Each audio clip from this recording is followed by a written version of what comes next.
Hello everyone, welcome to Paranormal M. Thanks for joining me again. If you enjoy the stories in this video, please give it a like.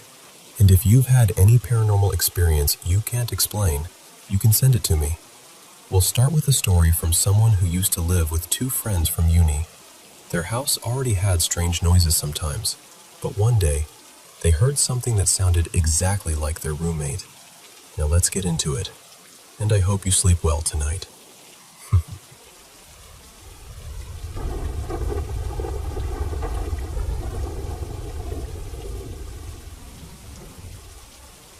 So this happened last year, when I was living with two friends from university.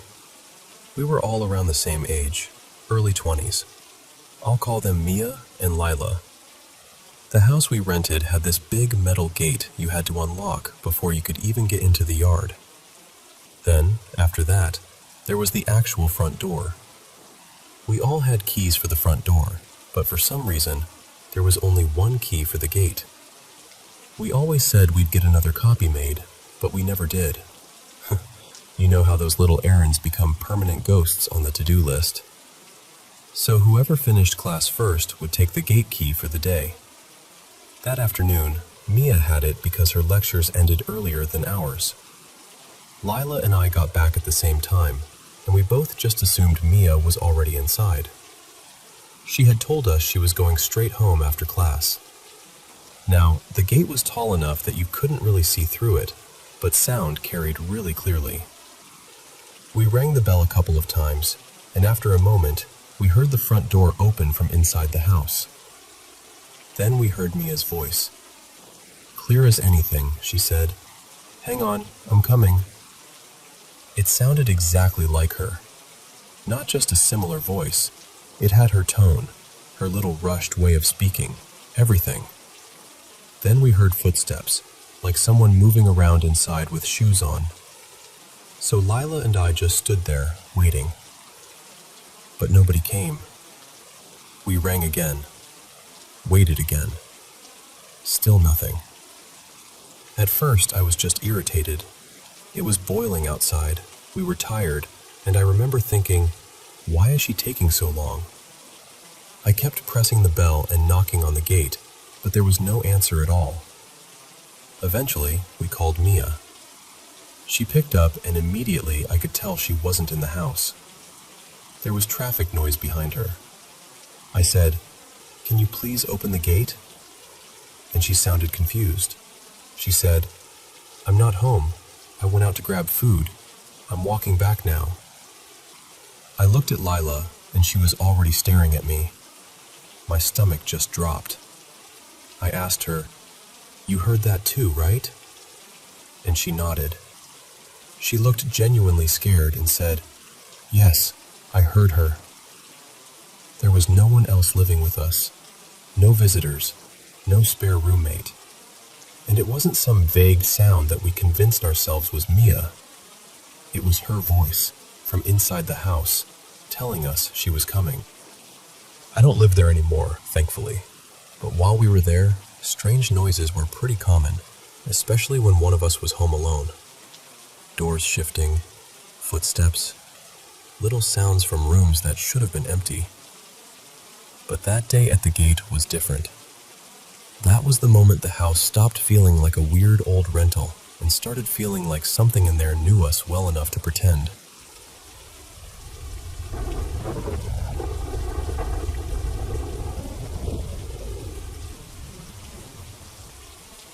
I grew up in a little town in central Georgia when I was about 8 years old.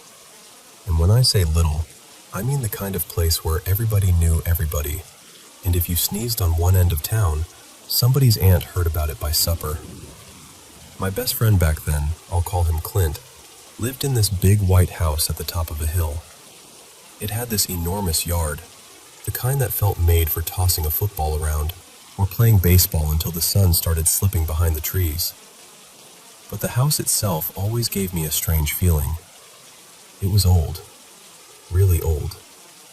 People around town said it had been used as a hospital during the Civil War, and even as a kid, I understood what that probably meant. A house like that had seen things. Heavy things. Some afternoons, Clint and I would ride the bus back to his place, and I'd hang out there until my parents got off work. My house was only a short walk down the road, and my mom worked nearby, so nobody thought much of it.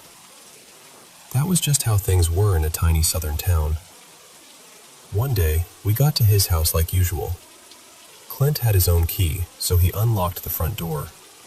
There was one of those glass storm doors in front of it, and I remember him opening both, letting us in, then shutting everything behind us. And he locked it. Not just the regular lock either. He turned the deadbolt.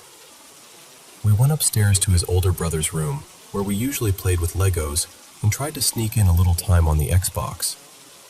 I think we were playing Halo, or at least trying to, when I heard something downstairs. The front door unlocked.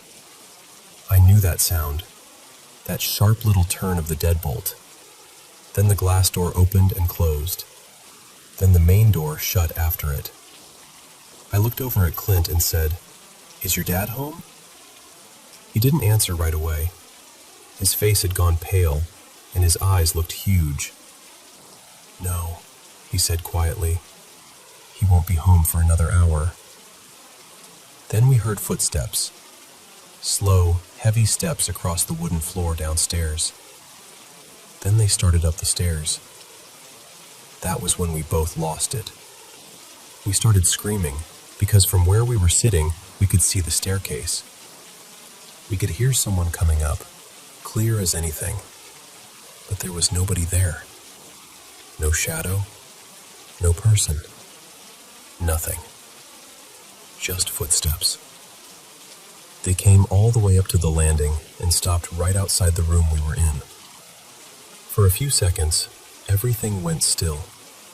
Then the footsteps turned around and went back down the stairs. I moved away not too long after that, and I haven't seen Clint since. And look, I know there are ways to explain things when you're a kid. Old house, ghost stories, imagination running wild. Sure, but that doesn't explain why Clint heard it too. And even though it scared me half to death at the time, strangely enough, that wasn't even the worst paranormal thing I've ever experienced.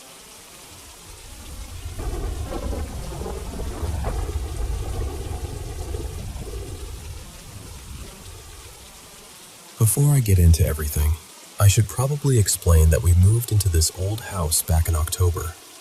It's about 100 years old, so, as you can imagine, it creaks constantly. At first, I honestly thought we were hearing someone taking random steps upstairs when nobody was up there. Then one night, I was showering in the upstairs bathroom, and I realized the sound was actually coming from the chimney. Bricks, or maybe pieces of the flue, were shifting and falling down inside it, which is comforting in one way, and financially terrifying in another. I do not even want to think about what that's going to cost. I did try to be reasonable about all of this. I looked online, checked old police scanner reports, searched through news articles, and from what I can tell, nobody has died in this house. At least not in any way I could find, and not through the last several owners. But ever since we moved in, I've been waking up randomly in the middle of the night. That never really happened when I lived with my parents, and it didn't happen much in my old apartment either. Sure, sometimes I'd wake up because I had to pee, or because I needed to shift around from pain since I have chronic health issues. But this is different. Now, a couple times a week, I'll wake up at midnight, or sometimes exactly 3:33 in the morning. I'm not in pain. I don't have to use the bathroom. I'm just suddenly awake, like something pulled me out of sleep. This is also my first time living in a house with gas, so even though I've had a ghost-related experience before, I really am trying to think logically. We have carbon monoxide detectors all over the house. I test them often. There is a very slight gas leak from an old rusty pipe in the basement, but when I bring the detector right up to it, it doesn't pick anything up because it's apparently that faint. We were told we could either replace the pipe or putty it for now, so that's something we're handling. but I really don't think carbon monoxide poisoning is what's happening. My kids, my fiance, and I aren't having unusual health issues or memory problems.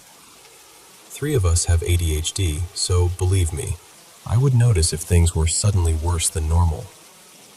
And honestly, this mostly seems to happen to me. My fiance has had a few moments where he randomly felt creeped out, but nothing like what I've been experiencing. Lately, it happens when I'm right on the edge of sleep. I'll be almost fully asleep, barely conscious, and then suddenly I'll hear muffled talking, or creaking that doesn't sound like a small animal and doesn't sound like my kids. Last night was the worst one. I woke up at 3:33 in the morning, confused and not sure why. I stayed awake for maybe an hour, just lying there, trying to calm down. Eventually, I finally started drifting off again. I was right at that point where you're almost gone, almost asleep, and then I heard 3 loud knocks upstairs. Clear, heavy knocks. Right after that, I heard this loud creaking sound, almost like someone was shifting their weight back and forth on the creaky steps upstairs. A couple minutes later, I felt pressure on my chest. At first, it felt almost like a cat had jumped up and settled on me, except we don't have any pets. I was too scared to look, so I slipped my hand under the blanket to feel what it was. And what I felt didn't feel like a cat. It felt like a hand bigger than mine. My fiance was asleep beside me, facing the other direction, and this pressure felt like it was coming from above me, like someone was standing over me and reaching down. I don't know what to do with that.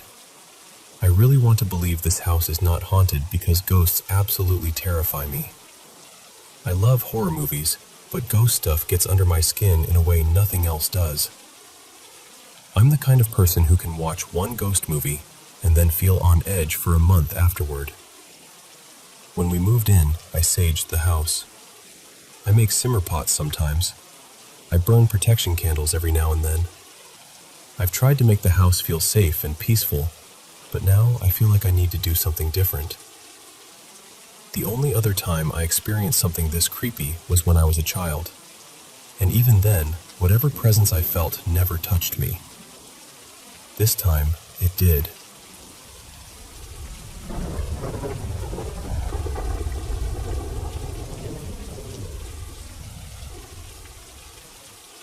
I'll start by saying that my dad's side of the family always had this spiritualist streak running through them. I never actually met most of them, but my dad used to tell me these incredible stories about things they'd seen or felt. And honestly, I hated hearing them. I've always been frightened of ghosts and ghost stories, not just a little uneasy either. I'm the sort of person whose eyes start watering if someone tells me about a scary encounter. Horror films make me tense up completely, and I'll sit there trying to explain everything away with logic, just so I don't have to really believe it. My dad used to reassure me by saying that I'd probably only see or hear things if my mind was open to it, and I truly believed mine wasn't. I was too scared. I kept that door firmly shut. But there's one thing that happened to me that I have never been able to explain away. This was back in 2006. I was staying at my boyfriend Daniel's house. It was an older, semi-detached house on a busy road with fields stretching out across the front. He lived there alone with his dog, Jasper. I'd just had a shower and gotten dressed, and I was standing in the bedroom, looking out of the window toward the fields. I remember thinking how peaceful the view was. It was one of those ordinary, quiet moments where nothing feels wrong at all. Then, all at once, I got this awful feeling deep in my stomach. I knew someone was standing right behind me. My whole body went cold. My neck stiffened, and I couldn't move. It felt as though whoever was there was so close that I could feel them near my neck. Not touching me exactly, but close enough that I could sense their breath. Then this voice spoke right into my ear. It was male, deep, rough, and gravelly, almost hoarse. And it said, "Look at you." look at you." The second I was able to move, I ran. I flew out of that room, down the stairs, and straight out the back door. Daniel was in the garden throwing a ball for Jasper. He looked completely startled when he saw me because I was hysterical. I could barely get the words out. What made it worse was that he said Jasper had suddenly stopped playing at almost the exact same moment. He'd just frozen and started staring up at the back of the house. The strange thing is, what happened to me had been at the front of the house. After that, I didn't want to stay there again. I had never felt anything in that house before, not once, but from then on, I was always on edge. Whenever I had to be there, I moved quickly from room to room, as though slowing down would give something a chance to notice me. About 6 weeks later, Daniel and I were in the garden when the neighbors started chatting to us over the fence. The conversation turned to the history of the houses, and Daniel mentioned that I thought I'd had some kind of ghostly experience there. That's when they told us something that still makes my stomach drop. They said they'd recently had an electrician working upstairs in their house, in the bedroom that would have lined up with the same room where my experience had happened in Daniel's house. He refused to come back. He didn't even want payment for the work he'd already done. He just wanted to leave. And the reason he gave them was that while he was working in that room, a man's deep, gravelly voice had spoken right into his ear and said, "Look at you. Look at you." The exact same words. There was no way they could have known what had happened to me. They had been away on a cruise around the time I told Daniel, and nobody had been in touch with them about it. Everyone swore they hadn't spoken about it before that day, and their reactions felt completely genuine. Believe me, I wanted to think they were winding me up. I wanted that so badly. But they weren't. Daniel never had an experience in that house himself. He's very logical and doesn't like reading too much into things. But even he said that between the look on my face that day, Jasper's reaction, and then the neighbors telling us what happened to the electrician, he couldn't just dismiss it. I still don't know what it was. I don't know why it happened to me, or why it happened then. But I do believe that was my paranormal experience. I don't talk about it often, but I've never forgotten it.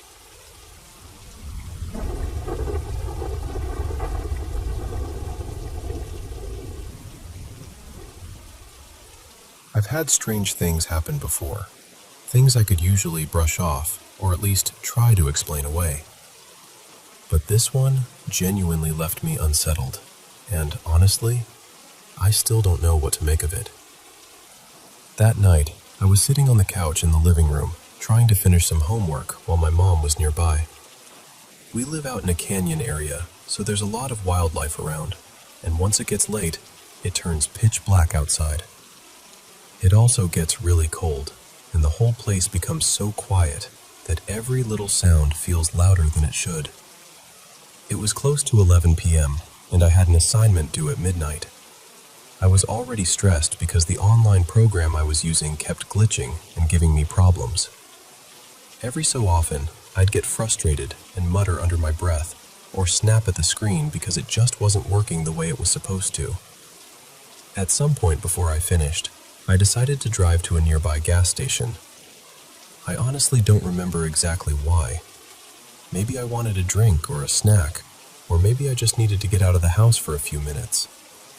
There's nowhere close enough to walk to where we live, so even a small errand means getting in the car. When I got back, I settled onto the couch again and kept working. Before long, the software started acting up again, and I felt myself getting irritated. I started to say something like, "This stupid piece of..." And then I stopped. Right outside the front door, another voice cut in. It sounded like an angry man's voice, loud enough that both my mom and I heard it clearly. But the strange part was that it didn't sound like normal speech. It almost sounded like someone, or something, was trying to imitate English without actually forming real words. Just this harsh, furious voice, right there by the door. The anger drained out of me instantly, I just looked over at my mom, and she was staring back at me with the same stunned expression. Neither of us said anything for a second. Then she told me she had heard the exact same voice earlier, while I was gone at the gas station. That made the whole thing even stranger. I asked her if she had been able to make out any words either time, and she said no. She said it sounded angry both times, but there were no clear words, no sentence, nothing that made sense. The part I still can't get past is that we have a Ring camera right at the front door. If someone had walked up, stood there, or moved around outside, it should have picked them up. But it never activated. Not when my mom heard the voice earlier, and not when we both heard it later. There was no motion alert, no recording, nothing. After that, the rest of the night was completely normal. Nothing else happened, and nothing like it has happened since. But I keep thinking about it because it sounded so close and so human, while somehow not human at all. And I still can't explain what was standing or speaking right outside our door.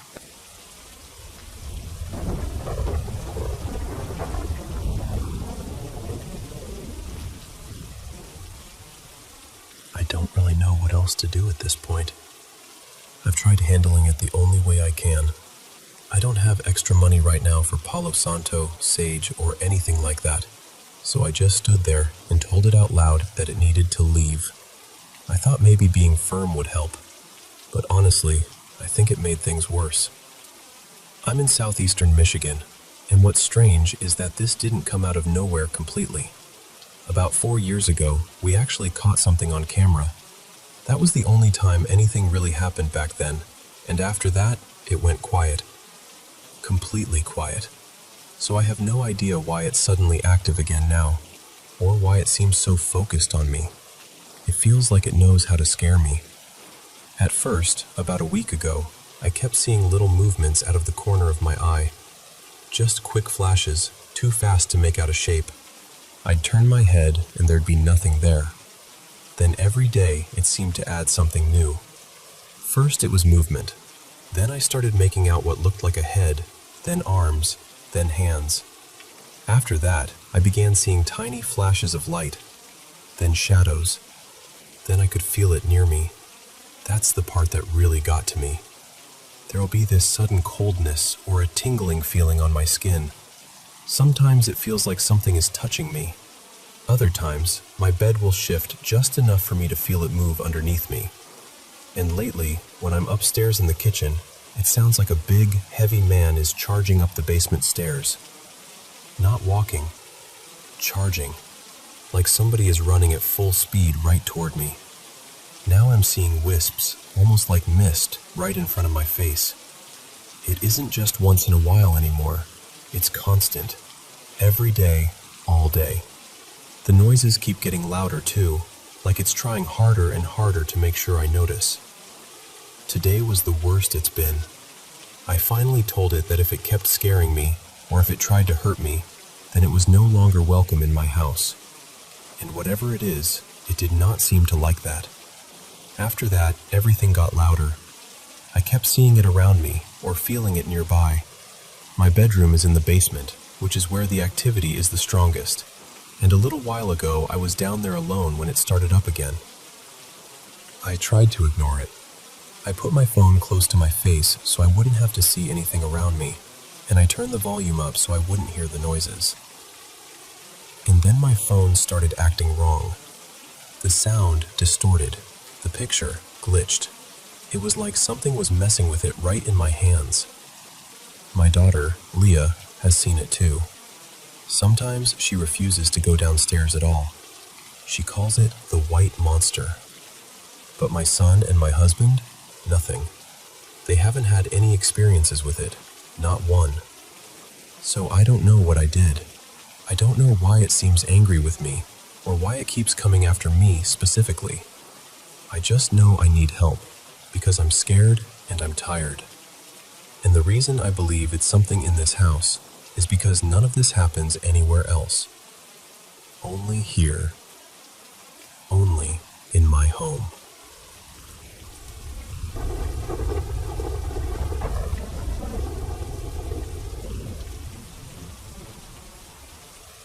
There's something in my bedroom, and I don't know how else to say it except that it doesn't feel kind. At first, I honestly thought it was one of my cats. My cats come into my room almost every night.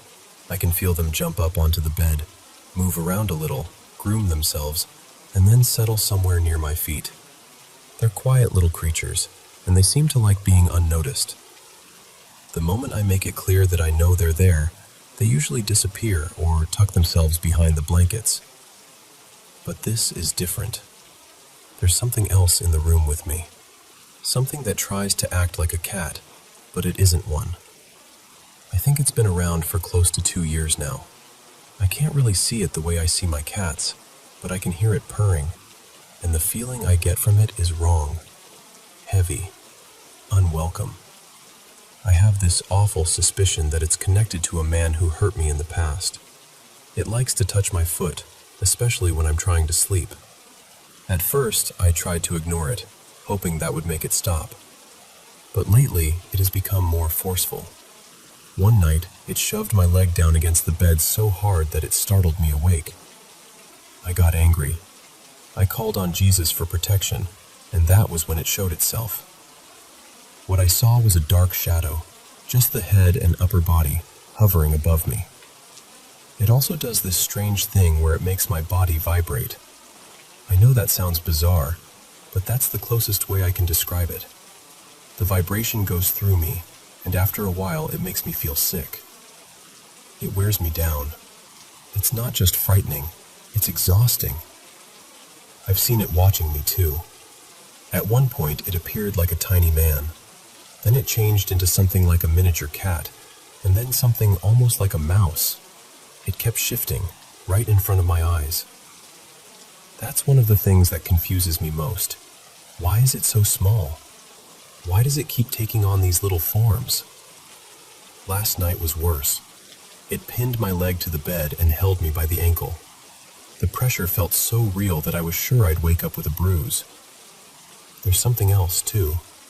I can sense what feels like an opening, almost like a doorway or a portal. I don't know what else to call it. It feels as though something opened it, and sometimes I feel it pulling at my body. It's like being caught on a wave while I'm lying completely still. It wakes me up, and after a while, the pulling starts to hurt. I've searched for answers, but I haven't found anything that truly fits. Some of the pictures I've come across look close to what I'm dealing with. A few people have mentioned the Fae, or something like a duende, but I don't think that's what this is. It doesn't feel like a fairy or a trickster spirit. It feels paranormal, and darker than that. What unsettles me most is that I don't think it knows I can see it. I've watched it watching me, and I've seen it change shape right in front of me. When I reached for my phone to record it, it didn't really hide. It just stayed there, almost like it didn't understand what I was doing. And honestly, I think something in me has changed. I was never this aware of things before. I never noticed anything paranormal like this. But over the last year, it feels like something opened in me, like a door in my mind that I didn't ask to open. Some people might call it a third eye, I guess. All I know is that I've seen things I can't explain. Strange things. Disturbing things, and whatever this is, it keeps coming back.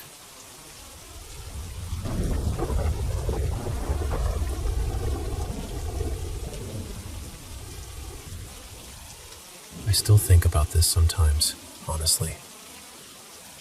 It happened late one night in Dublin, and even now, I don't really know what to do with it. It was February, cold the way only Ireland seems to get cold, and I was walking home from the gym sometime around 11:30. It might have been closer to midnight. I was taking the route through the grounds around an old church, this little park area with one road cutting through it and a footpath along the side. I was already on edge that night because a few weeks before, someone had followed me through a different park on my way to the gym. So I was being careful, checking behind me every so often, listening for footsteps, all of that.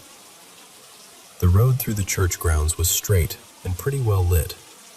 It led toward the church car park, and then there was a gate into a small housing estate where I was living with my grandmother at the time. It was one of those places where everyone recognized everyone, or at least you knew when somebody didn't belong. There was also a river running along that stretch, with a steep embankment down to it. I knew how awkward and dangerous it was because when we were kids, my friend Callum once slipped down there trying to rescue a football from the water. Even at 10 or 11, we could barely keep our footing on that bank.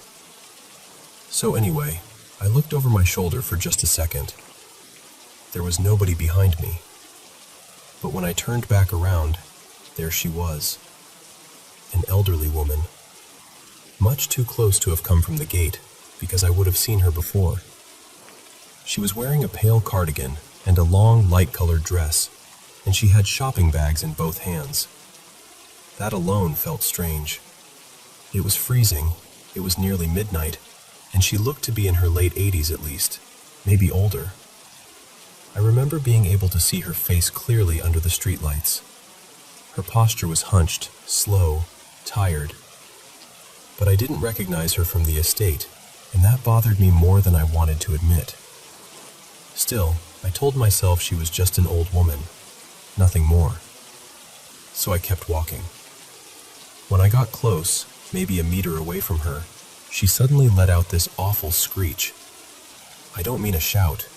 I don't mean a scream like someone being startled.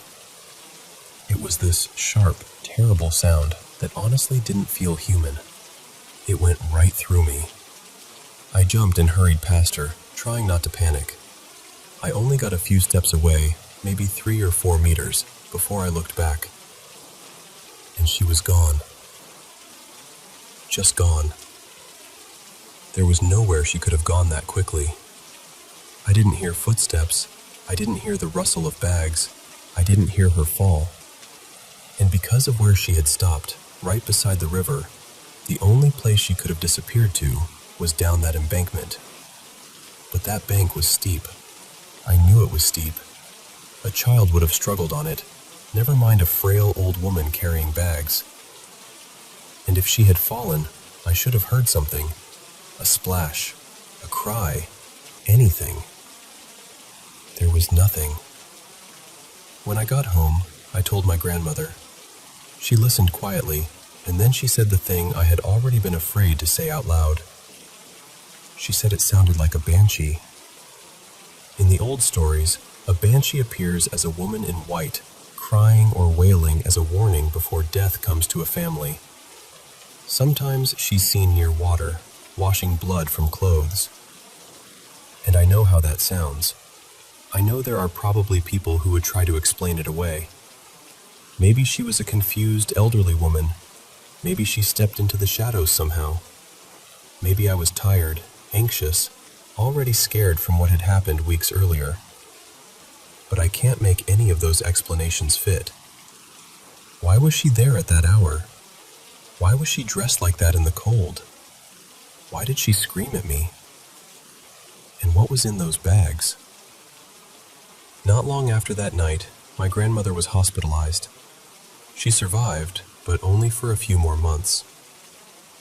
So sometimes I wonder if that woman, whatever she was, had been warning me. I still don't know.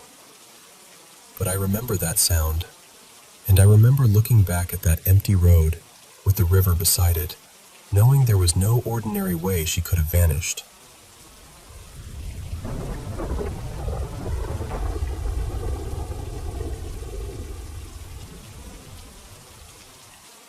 Growing up, I always knew our home felt a little crowded, even when everyone was asleep. The first time I really noticed something, I was about 12.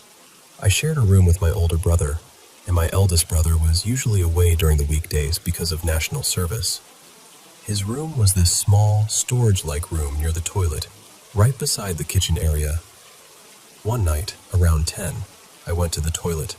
The door was open behind me, and I had my back turned when I suddenly felt something press into my back. It felt exactly like a finger. Not just a tap either. It poked me, then slowly dragged downward for about a second. I spun around right away, thinking my brother was hiding nearby and trying to scare me. I checked my eldest brother's room, but nobody was there. So I went back to our room and asked my older brother, "Did you just poke my back?" He looked at me like I was bothering him mid-game and said, "No, I've been playing League." That was when I went to my mom and told her what happened. She didn't look shocked.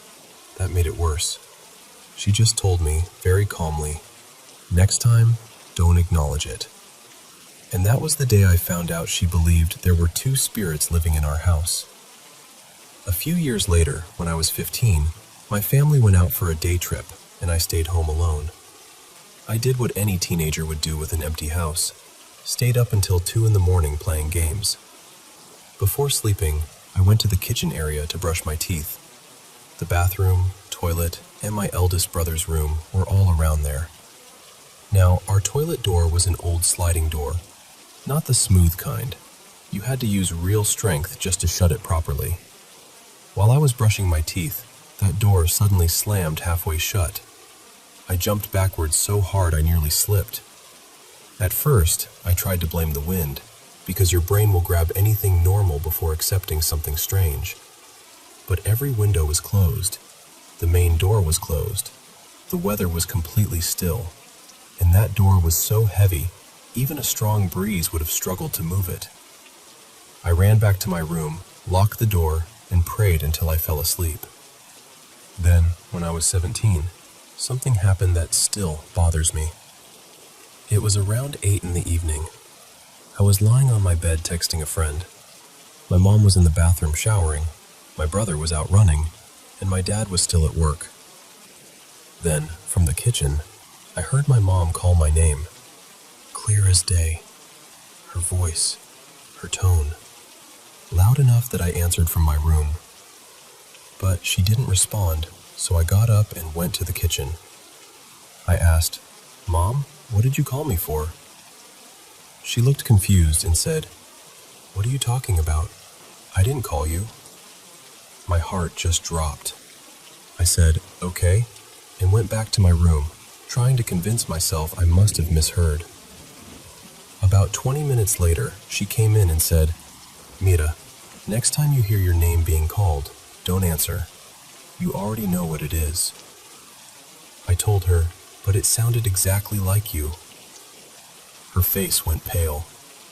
She said she would try to get a Buddhist priest to bless the house, but in the end, she couldn't find anyone available.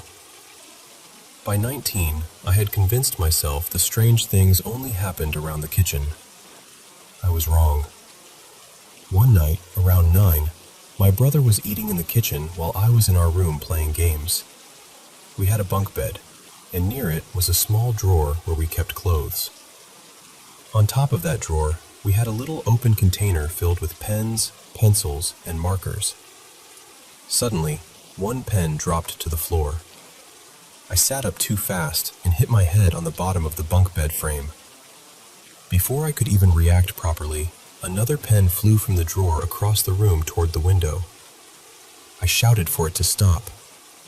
My brother rushed in and asked what happened. I told him, one pen fell and another one literally flew across the room. He didn't really believe in this kind of thing, so he looked at me and said, "Are you sure?" Right after he said that, the pen by the window slid across the floor by itself toward the door. We just stared at each other. I said, "Yeah, I'm pretty sure." After that, we told our mom, and she basically said we just had to live with it until we moved out. The last story is actually my mom's. This happened a few months ago, near a gas station close to our house. It was around 8 at night, and my mom was walking home from the bus stop when she saw my uncle's car at the gas station. He was refueling. But then she noticed a woman sitting in the passenger seat. That confused her, because my aunt was at home with the kids. So my mom messaged her sister and said she saw someone in the car. My aunt replied, "Maybe he's giving a colleague a ride home. I'll ask him when he gets back." A little later, my mom got a call from my uncle. He asked, "Did you really see a woman in my passenger seat?" My mom said, "Yes." "Who was she?"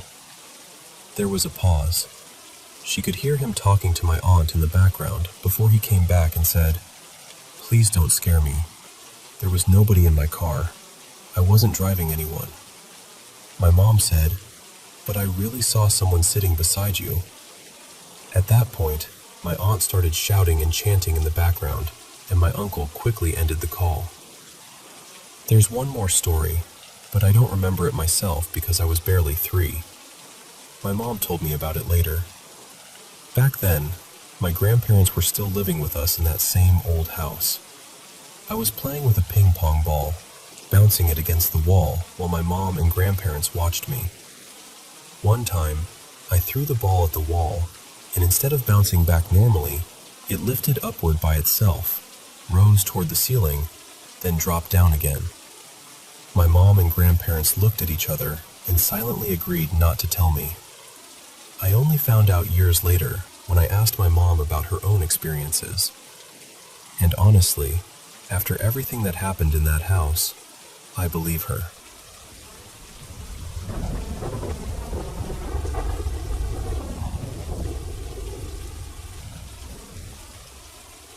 I want to tell you what happened last night because I still don't fully know how to explain it.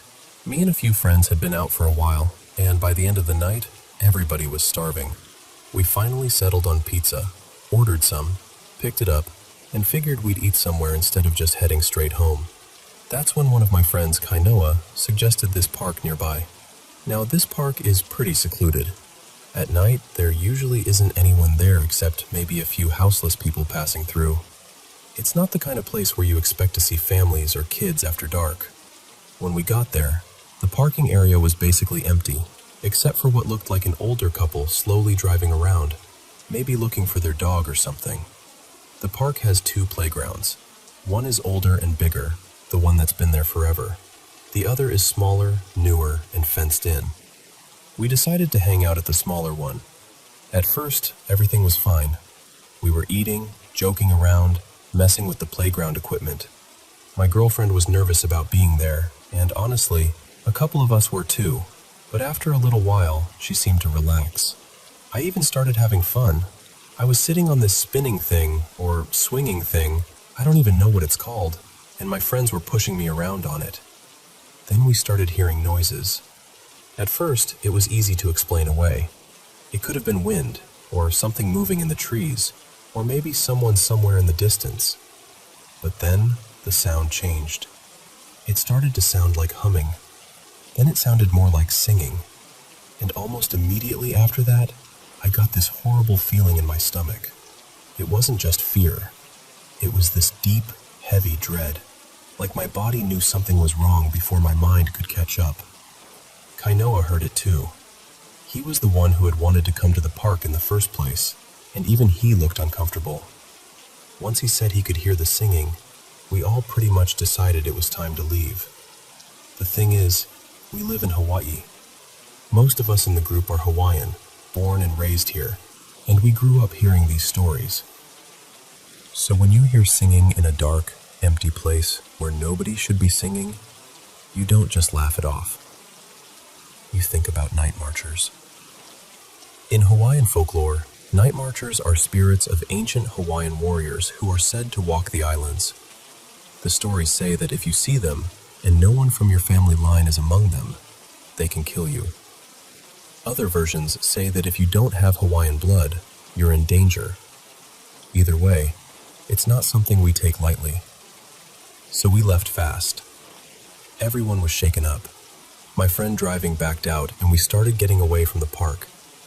People in the car were talking about what we heard, trying to make sense of it, but I was still looking out toward the old playground. That's when I saw it. Near the older playground, maybe 10 or 15 yards away from where we had been, I saw a black figure. And I don't mean a person standing in a shadow. I mean I saw a dark figure in a lit-up part of the park. It shouldn't have looked that black. It was moving toward the car while we were already driving away. It didn't feel like, oh, maybe that's just some guy walking over. It felt wrong. I was the only one who saw it, but that wasn't even the worst part. As we kept moving, I looked toward the tree line, where these tall pine trees were, and I swear I saw more of them. Multiple shadow-like figures walking between the trees. After that, everything gets blurry for me. I barely remember the ride home. I know I was freaking out, but it feels like pieces of that drive are missing from my memory. And now, ever since that night, every time I dream, I see the same shadow figure. The one that was walking toward the car. That's what scares me even more, because I don't usually dream. Or at least, I almost never remember my dreams. But now this thing keeps showing up. My girlfriend has had supernatural experiences for most of her life, and she didn't see what I saw that night. But later, she asked me one very specific question. She asked, "Was it walking toward us?" When I told her yes, she got quiet. And honestly, that question has been messing with me ever since. I don't know why it matters so much whether it was standing still or walking toward us, besides the obvious reason that it's terrifying. But the way she asked made it feel like there was something more to it. I still don't know what happened to us at that park. All I know is that we heard singing where there shouldn't have been singing. We left because every instinct told us to go. And I saw something in that old playground that I can't explain. And now it keeps finding me in my dreams.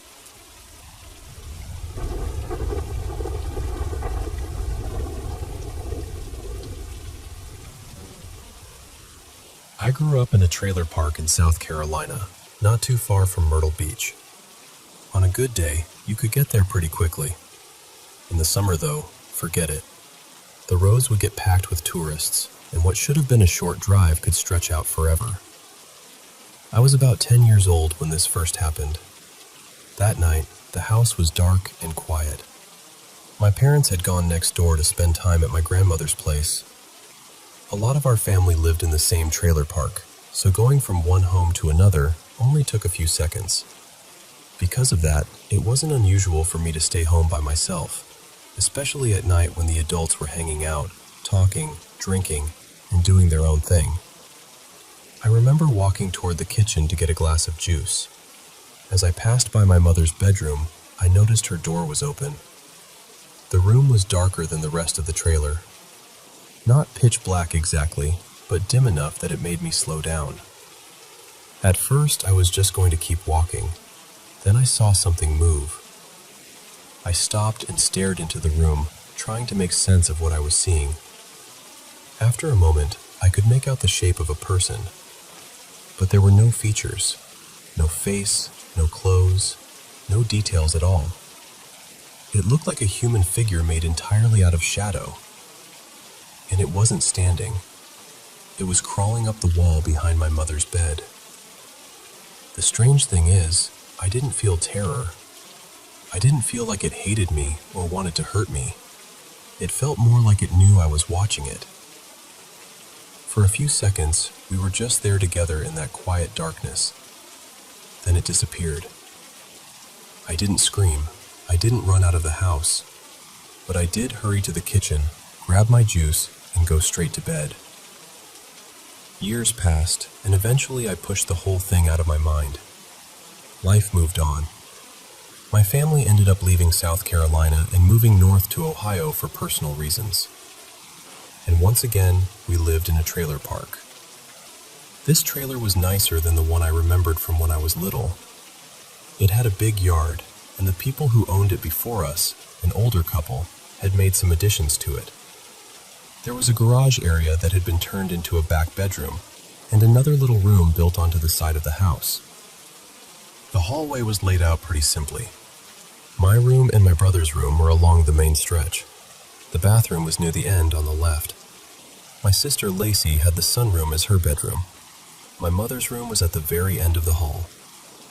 One afternoon after school, I was home alone again. My brother had gone off riding his bike around the trailer park, and I was heading toward my room to grab something. That was when I noticed my mother's door was open. Her room looked darker than it should have. Then I saw movement. I stopped, and that old feeling came back before I even fully understood what I was looking at. I focused on the doorway, and there it was again. The same figure. That same dark human shape with no face, No eyes, no real edges, just a void in the form of a person. Only this time, it wasn't crawling. It was standing just inside my mother's room, near the head of her bed. Her bed was pushed against the wall in a way that, if her door was open, she could see straight down the hallway. And this thing was facing me.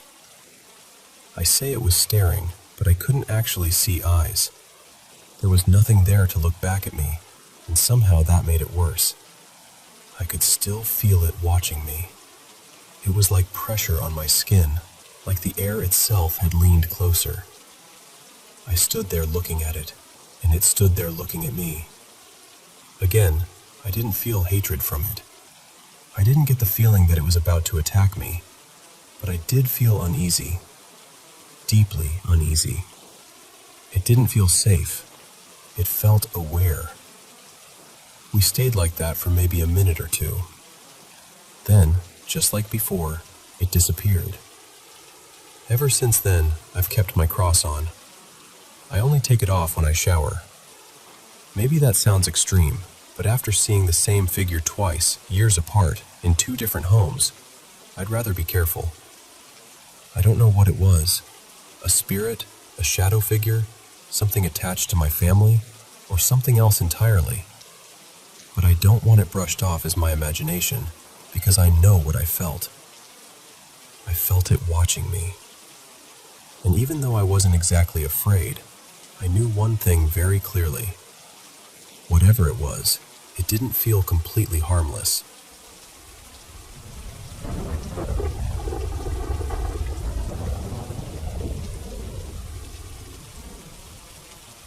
So I moved into this house a little over a year ago, and before I get into what happened last night, I feel like I should explain the smaller things first, because they've kind of been building up in the background.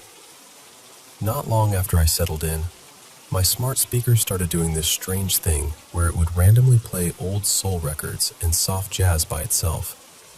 It's in my little workroom, and that door is usually closed. The weird part is, it only seems to happen when the door is shut. I found out later that the woman who lived here before me, her name was Elaine, had passed away after some health problems. From what I was told, she was the kind of person who loved company. She always had people over, always had music playing, always made the house feel alive. So honestly, part of me likes to think the music is just her keeping the place from getting too quiet. Other things have happened too. Nothing huge or theatrical. No crashing cabinets or shadowy figures standing at the end of the hall. Just little things that are hard to ignore. I'll leave my reading glasses beside my laptop, and later they'll be sitting across the room on the bookshelf. Small objects fall from spots where they really shouldn't be able to fall from, and a couple of times, I've actually watched it happen. When I'm the only one home, I sometimes hear footsteps in the kitchen or down near the main bedroom. Every single time, I check the house. I look in the closets, the hallway, the rooms, everywhere. There's never anyone there. But the strange thing is, it's never felt threatening. Unsettling sometimes, sure, but not hostile. More like the house has a rhythm I just haven't fully learned yet. Then last night happened. I was sitting by myself in the living room, watching a movie, and out of nowhere, I felt this cool draft move past me. That was odd enough, because the windows were closed and the room was still. And then, right beside my left ear, I heard someone say, "Hey," clear as anything. It wasn't a whisper. It wasn't a crackle from the TV. It wasn't one of those sounds you can explain away if you try hard enough. It was calm and casual, like someone walking into the room and greeting you gently. Just one word. Hey. That was all. And I'm not going to lie, it rattled me. My whole body froze for a second. I have heard noises in this house before, but never a voice that close, never something that direct. But at the same time, I wasn't completely shocked. Not really. Because whatever is here has always felt quiet, peaceful, almost polite. Maybe Elaine just wanted me to know she was there. Or maybe she wanted to watch the movie with me. Either way, I think last night answered the question I'd been carrying around for months. This house isn't empty. Not completely.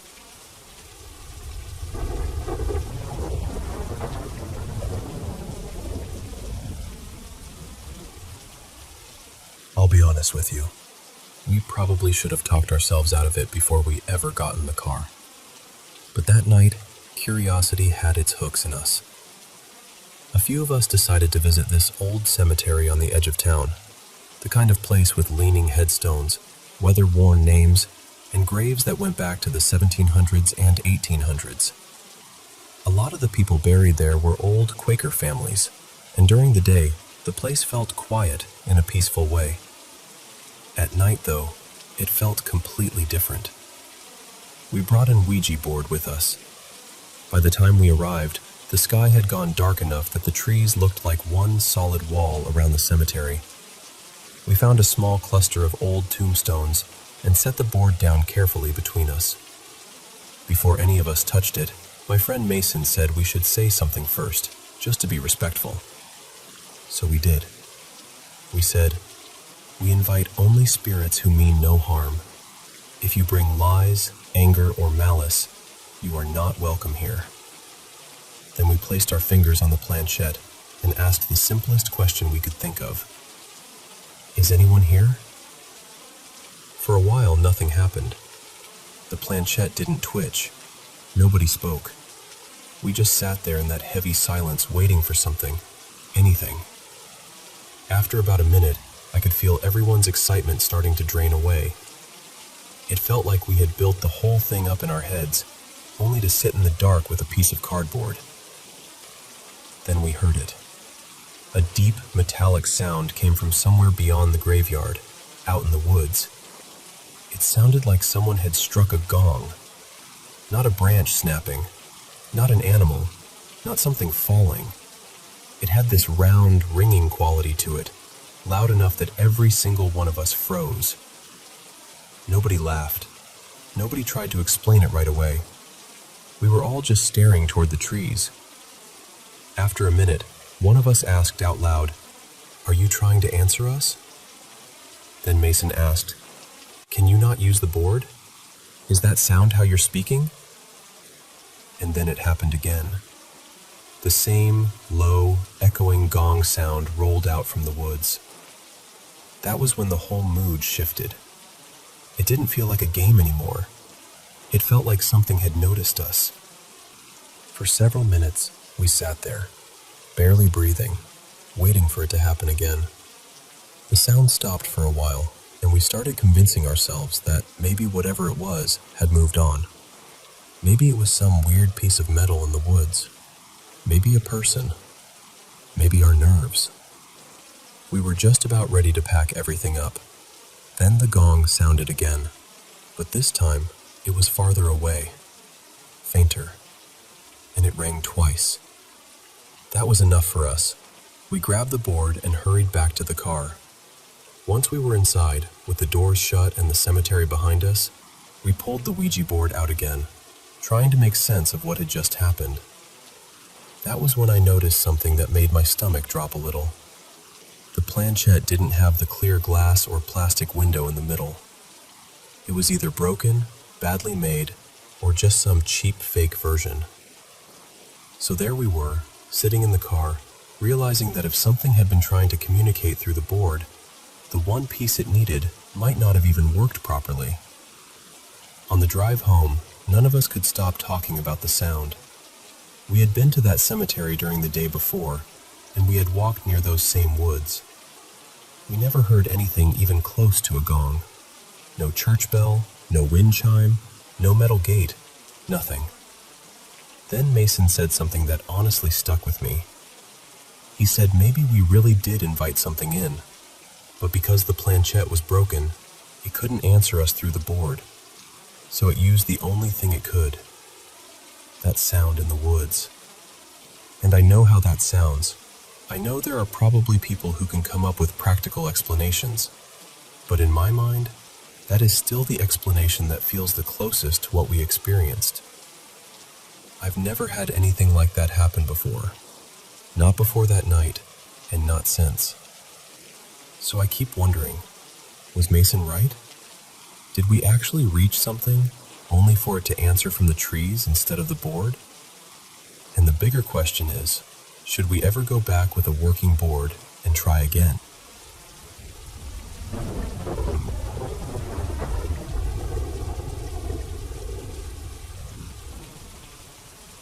I don't usually talk about this, but it's one of those memories that followed me out of that place and never really let go. Back then, I was a former military detainee, and this happened during my last few days inside a regional military prison. Time didn't move normally in there. There was no sunlight where I was kept, no window, no real sense of morning or night. After a while, everything starts to blur together, and your mind begins doing strange little dances in the dark. At least, that's what I kept telling myself.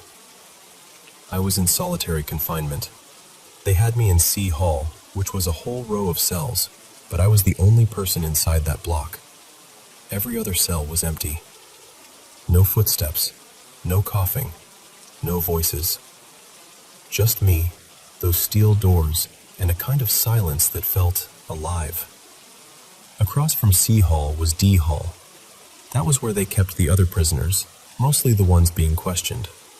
Sometimes I could hear a door slam from over there, or the low shuffle of boots, but it was far enough away that nothing should have sounded clear.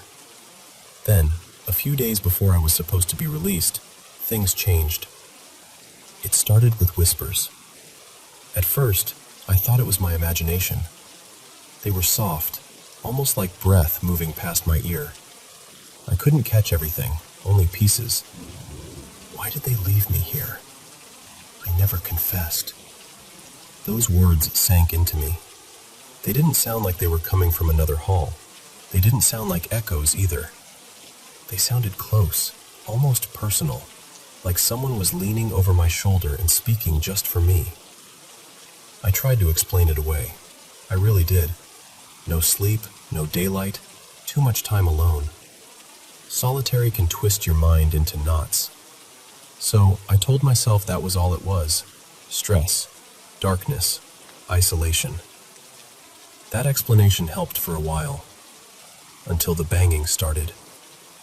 One night, after the guards took me out for a short smoke break, they brought me back to my cell. Same as always, C Hall was empty. Just rows of unused cells fading into the dark. A little while later, the silence cracked open. I heard this violent banging, metal against bone, or at least that's what it sounded like. Over and over again. Like someone was slamming their head into a cell door as hard as they could. No screaming. No crying.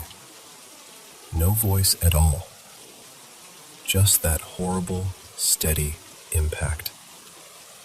The guard came running back. He thought it was me. I could see it on his face when he opened my cell. He was ready for a fight, ready for blood, ready for whatever mess he thought he was about to find. But I was just sitting there. I told him I hadn't done anything. He didn't believe me at first, so he checked me over. My face, my hands, my forehead. He looked for cuts, bruises, anything that would explain what he'd heard. There was nothing. Not one mark. And that's when his face changed. He stopped accusing me. He stopped asking questions. He just stood there for a second, staring at me like he had walked right up to the edge of something he didn't want to name. Because he had heard it too. And he knew it hadn't come from my cell. After that, the whole place felt different. The guards got quieter, more alert. Sometimes they would pause near the entrance of the hall, like they were listening for something behind the walls. Even the distance between C Hall and D Hall didn't feel real anymore. It felt thin, like whatever was moving through that place didn't care about locks or concrete or steel. That hall didn't feel empty after that. It felt crowded. Maybe it really was my mind breaking under the pressure. Maybe the darkness and the silence had finally gotten to me. I've asked myself that more times than I can count. But then I remember the guard's face. I remember him hearing it too. And I think about places like that. Places where people disappear behind doors. Places where pain gets swallowed by walls. You start wondering how many men passed through those cells. How many never made it back out? How many had something left to say, but nobody was there to hear it? And sometimes, when the night is too quiet, I still think about those whispers. I think maybe some stories don't end when a person dies. Maybe they just keep looking for someone willing to listen.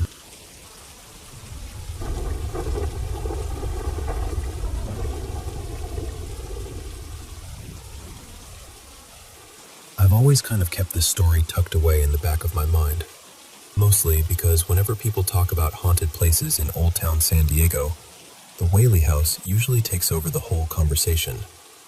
And honestly, I get it. That place has earned its reputation. But Old Town itself has a strange feeling to it, especially at night. Some of the streets, the little shops, the restaurants, even the spaces between buildings, they all seem to hold on to something. And I feel like those stories deserve to be told too. This happened back in the mid-90s, when I was around 10 or 11 years old. My mom had a friend named Marla who worked at a cafe in Old Town. One night, Marla's car was getting repaired, and since we didn't live too far away, my mom agreed to pick her up after her shift. I remember it being late, maybe around 10:30, maybe closer to 11. Time gets a little fuzzy when you're remembering something from childhood, but I know it was dark, and I know Old Town felt very quiet by then. Marla had told my mom before that once she started working nights, the staff had this rule. Nobody left alone after closing. Not the servers, not the cooks, not even the people who had worked there for years. At first, I thought that was kind of dramatic. I was a kid, so I figured adults were just scaring each other or passing around ghost stories to make the night shift more interesting. But when we got there, I noticed right away that nobody was laughing. Marla was standing near the front, waiting for the last couple of kitchen workers to finish closing up. She asked us to wait with her until everyone came out. I remember looking toward the back of the cafe, where the kitchen was, and it just felt heavy somehow. Not scary in a movie way, more like the air had stopped moving. Then, out of nowhere, one of the last cooks came running out from the back. And I mean running. He didn't jog. He didn't walk fast. He came out like something was right behind him. Another employee quickly locked the gate, and I just stood there staring. I hadn't seen anything. Nobody else was back there, at least not that I could tell. So I remember thinking, what is he running from? A few seconds later, we heard this enormous crash from inside the kitchen. It sounded like every pot, pan, tray, and metal rack in the place had been thrown onto the floor at once. It was so loud that I felt it in my chest. That sharp, metallic sound just exploded through the quiet street. My first thought was that the cook was going to get in trouble. I assumed he had knocked something over, or maybe he hadn't stacked things properly before leaving. But Marla just looked at us and said, "That happens all the time." She told us that whenever the staff heard that crashing noise and went back to check, nothing would be out of place. No pans on the floor, no broken dishes, no fallen racks. Nothing. And somehow that made it worse, because the sound was real. I heard it. My mom heard it. Everyone standing there heard it. But apparently, there was never anything there to explain it. Marla said things did move around sometimes, and one of the cooks had supposedly had something thrown at him before. After seeing how scared that man looked when he ran out, I believed her. Then, while we were still standing there trying to process what had just happened, car alarms started going off up and down the street. One after another. No one was touching the cars. Nobody was walking around pressing buttons or shaking doors. They just started blaring all at once, filling the whole street with this horrible noise. Marla said that happened sometimes too, usually around the time the Whaley house was closing up. I've never forgotten that night. Not because I saw some shadowy figure or heard a voice whisper my name or anything like that. It was the opposite, really. It was the fact that we heard something so physical, so heavy, so impossible to ignore. And then there was nothing there. That sound has stayed with me for years. And ever since then, whenever people talk about the Whaley house, I always think, yes, but the whole neighborhood has stories. Old Town doesn't just have one haunted building. It feels like the whole place remembers.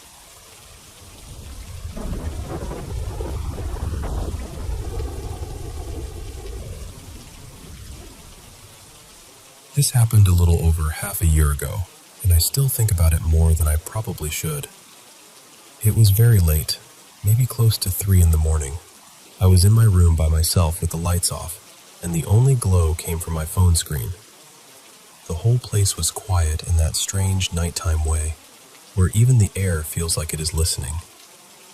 I had this small canister of an inhalant with me. I know that already sounds bad, and honestly, I do not have some deep reason for it. I think I was just curious. Restless, maybe. I decided to try it. At first, it was nothing dramatic. Just this light floating feeling, like my thoughts had loosened a little. But then something shifted. My body started feeling far away. Not gone exactly, but distant, like I was sitting a few inches outside of myself.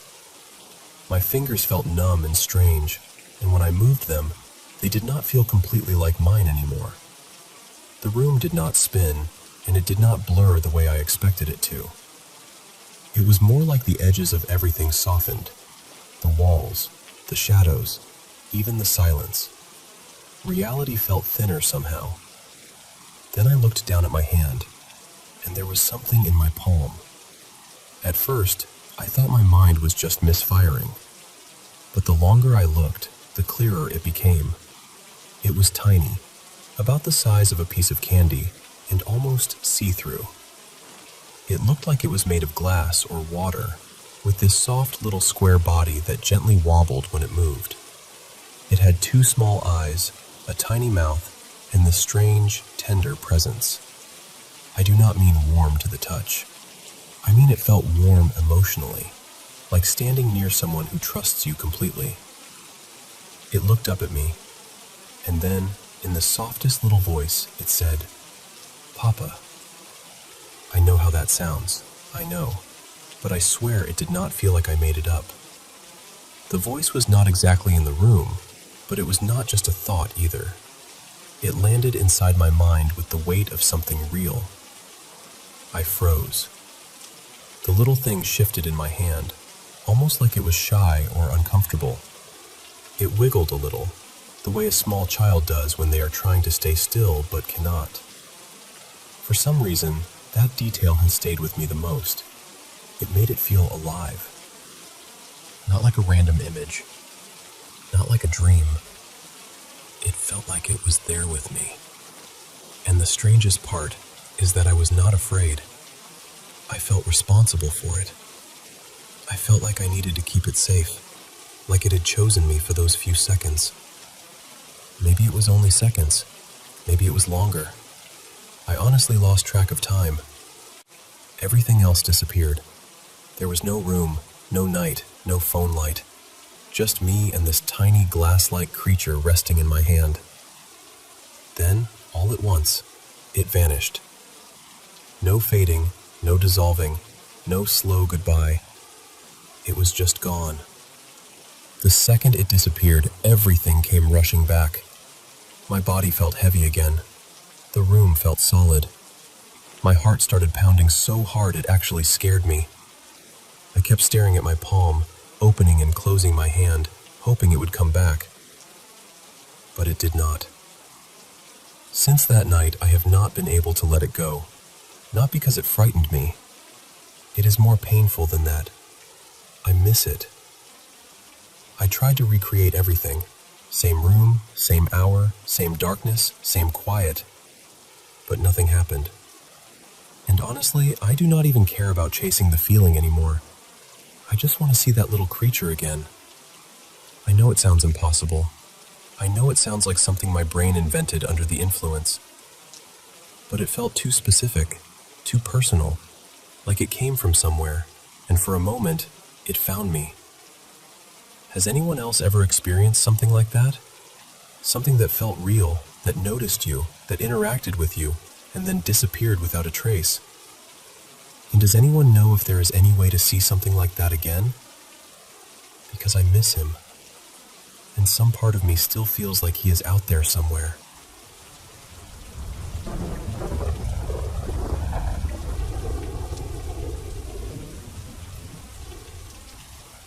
I was 19 when this happened, and my uncle, who was only a few years older than me, had family land out in western Illinois, not too far from where the Rock River and the Mississippi run through the area.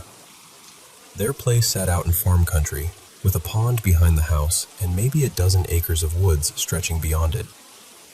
People around there had always said strange things about those woods. They talk about bad feelings, heavy energy, that kind of thing. Some of them refused to go in at all, but my uncle and I never really paid attention to that. In the summer of 2020, when everything had shut down, we decided to build a little shelter near the pond, right on the edge of the trees. It was July, warm and green and quiet in the way summer can be.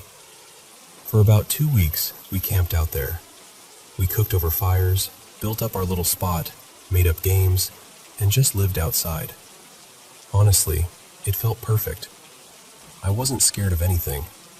I'd spent enough time outdoors to know the usual sounds, the frogs, the birds, the insects, the animals moving around.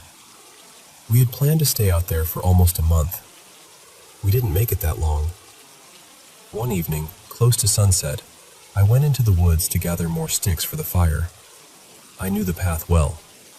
You had to walk around the pond and enter through a narrow trail on the far left side of the woods.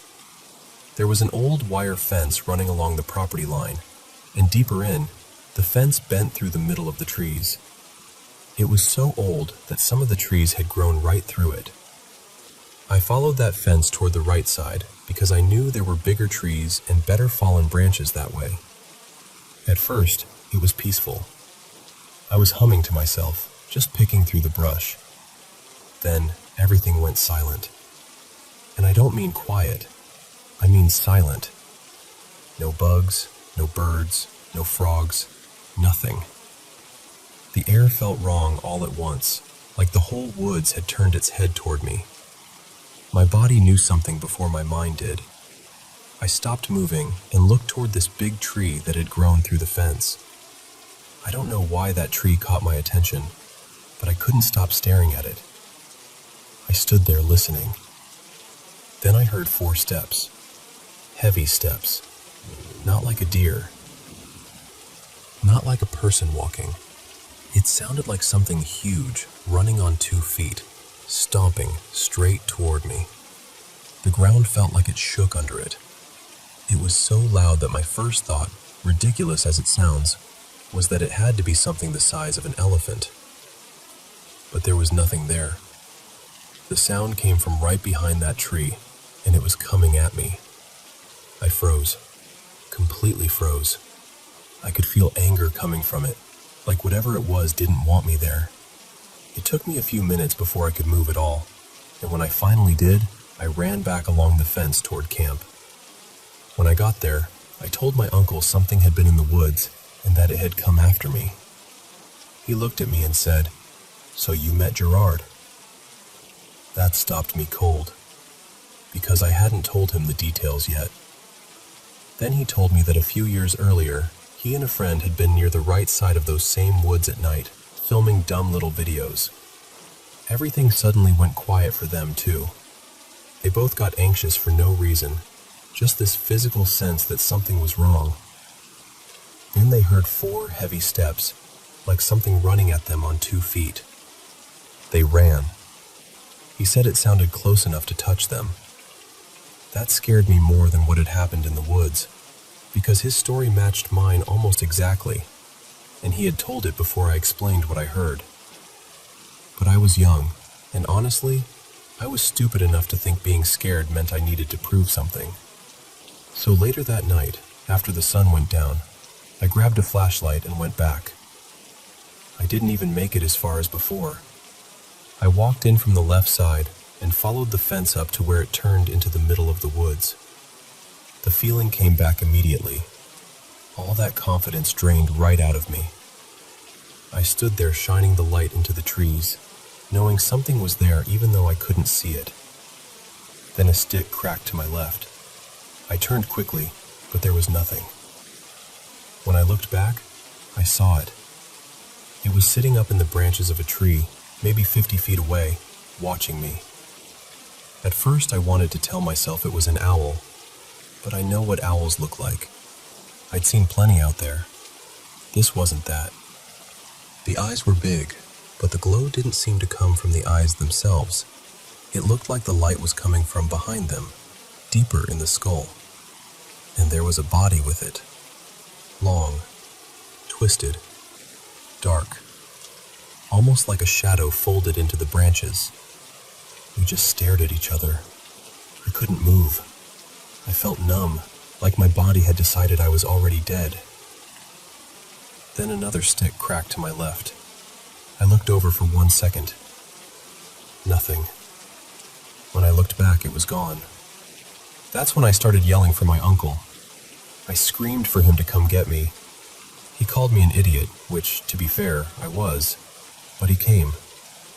I couldn't turn my back on the trees, so I walked backward the whole way out while he led me. When we finally got back to camp, he sat me down and told me not to mess with it again. He was serious. He said whatever was out there wasn't something to challenge. And I know how this sounds. I know it sounds childish or exaggerated, or like something someone made up around a fire. But I know what I heard. I know what I saw. And even years later, when I see woods, I still feel that same tightness in my chest. I can't look at those trees the same way anymore.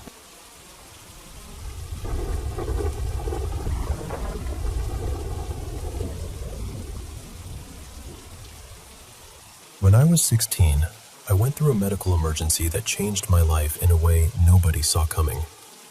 In just a few hours, I lost my sight completely and permanently in both eyes. It happened so fast that nobody around me really had time to understand it. My family was terrified. The doctors were trying to figure everything out, and I was just gone from the world for a while. I was in a coma for several days, and when I finally woke up, there was a breathing tube down my throat. I had no idea where I was, what had happened, or why everything was so dark. I remember feeling confused in a way that is hard to describe. Not just scared, but completely unmoored. A few nights later, I was awake in my hospital room. It was the middle of the night, and everything was quiet except for the soft sounds of the nurses moving through the halls. My mom and my older brother were asleep nearby, and I was lying there in pain, trying to make sense of this new reality I had been dropped into. Then something in the room changed. I know that sounds vague, but that is the only way I can explain it. The air felt different. The room felt like it had shifted somehow. It was strange, and honestly a little unsettling at first, but at the same time, there was this deep calm in it. I was on a lot of medication, so I have thought about that many times. I have asked myself if maybe my mind was playing tricks on me, but I really do not believe that was it. I was awake. I was aware. I knew where I was. I could understand what was happening around me. After so much noise and fear and pain, everything suddenly felt still. I softly said, "Hello?" because I thought maybe a nurse had stepped into the room, or maybe my brother had moved in his sleep. And then I felt weight press down gently on the edge of my bed. Right after that, this unbelievable feeling of peace came over me. It was not just comfort. It was bigger than that. It felt like warmth moving through my whole body, like being wrapped in something safe after being cold for a very long time. And then, in my mind, I heard the words, "You're going to be okay. Just keep holding on." I was stunned. I actually shook my head because part of me thought, no, this cannot be real. I thought maybe the medication was doing something strange to me. I said hello again, louder this time, trying to figure out if someone was actually there. And just like that, the feeling changed back. The room felt normal again. The pressure, the heaviness, that strange closeness in the air, it all lifted. And whatever had been there was gone. I say she because that is what it felt like. I did not see anyone. I could not see anything at all. But the presence felt feminine to me. Gentle, kind, deeply empathetic. Like someone who understood exactly how frightened I was and came close just long enough to help me breathe again. I still do not have an explanation for it. I am not religious. I do not really believe in angels or spirits or anything like that. But I know what I felt. I know I was awake. I know I was mentally clear enough to understand my surroundings. And I know that, for a few moments in that hospital room, I felt something sit beside me and tell me to keep going. I have carried that moment with me ever since.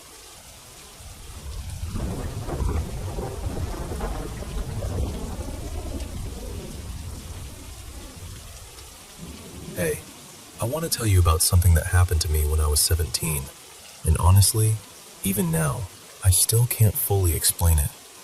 At that point in my life, things at home were really bad, and I ended up staying in a youth shelter.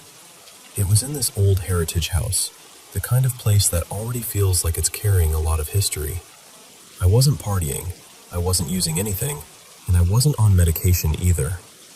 I was working long shifts, keeping my head down, and trying to save enough money to eventually get a place of my own. The house had 3 levels, but most people stayed upstairs. That's where the kitchen was, the staff office, the common room, all of that. Downstairs, in the basement, it was quieter. There was a bedroom down there, a laundry room beside it, and this tiny sitting area with a couple of worn couches and an old landline phone. That basement ended up being where I slept. And I need you to understand, the whole shelter felt heavy in general, which maybe makes sense. Everyone there was going through something, but the basement felt different. Not just lonely, different. Like the air down there didn't move the same way. At shelters like that, staff do what they call night checks. A few times every night, they open the bedroom doors just enough to make sure everyone's still there. Because of that, the hallway lights stayed on all night, and they were ridiculously bright. So my roommate and I always kept our doors shut when we slept. She worked late shifts at a fast food place, so whenever she came back, she'd go straight to bed and be completely out. One night, I was dead asleep when I woke up to the sound of the bedroom door creaking open. I could see the hallway lights spilling into the room. At first, I kept my eyes closed, thinking it was just staff doing a check, and they'd close it again in a second. But they didn't.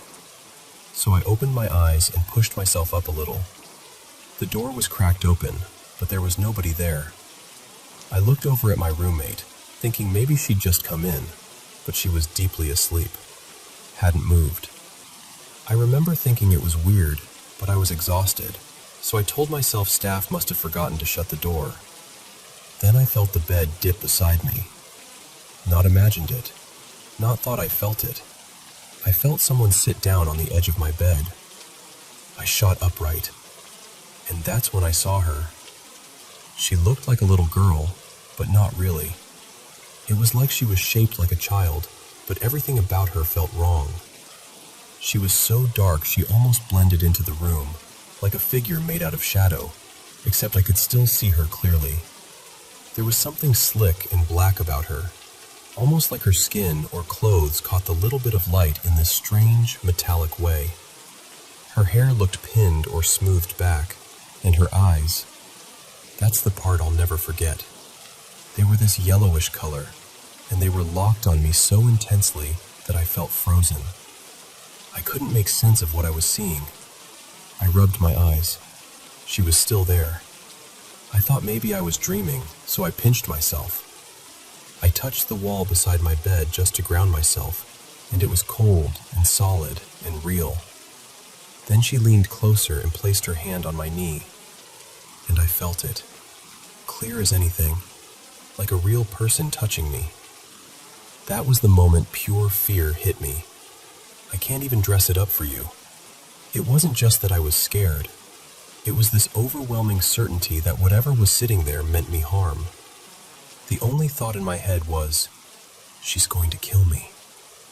I didn't know what else to do, so I lay back down, shut my eyes, and counted to 30. I told myself that when I opened them, she'd be gone. She wasn't. The door was still cracked open. I got out of bed, went upstairs, got a glass of water, and stayed awake until daylight. I didn't even try to sleep again until the sun was fully up. A couple of days later, I transferred to another shelter. The night before I left, I went to use the landline in the basement and noticed it wasn't connected anymore. That unsettled me too, because I'd seen another resident using that phone all the time, almost every day. Maybe it meant nothing. Maybe it was broken for a while and I just hadn't noticed. But even now, part of me wonders. A few years later, when I was 21, one of my close friends started working at that same shelter as a youth worker. One night, we were talking about paranormal stuff, and she told me there was one area in that building that made her feel deeply uneasy. She said there was a room down in the basement that she hated passing, and that every time she went near it, she had the urge to hurry by and never look inside. I asked her, was it the room beside the laundry room? And of course, it was. When she said yes, I told her what happened to me. Not long after that, she left that job because she couldn't shake the feeling that something truly awful had happened in that basement. So that's my story. I still don't know exactly what I saw that night. Maybe there's an explanation I'll never find. But deep down, I believe I came face to face with something dark in that room, and I've never forgotten the way it looked at me.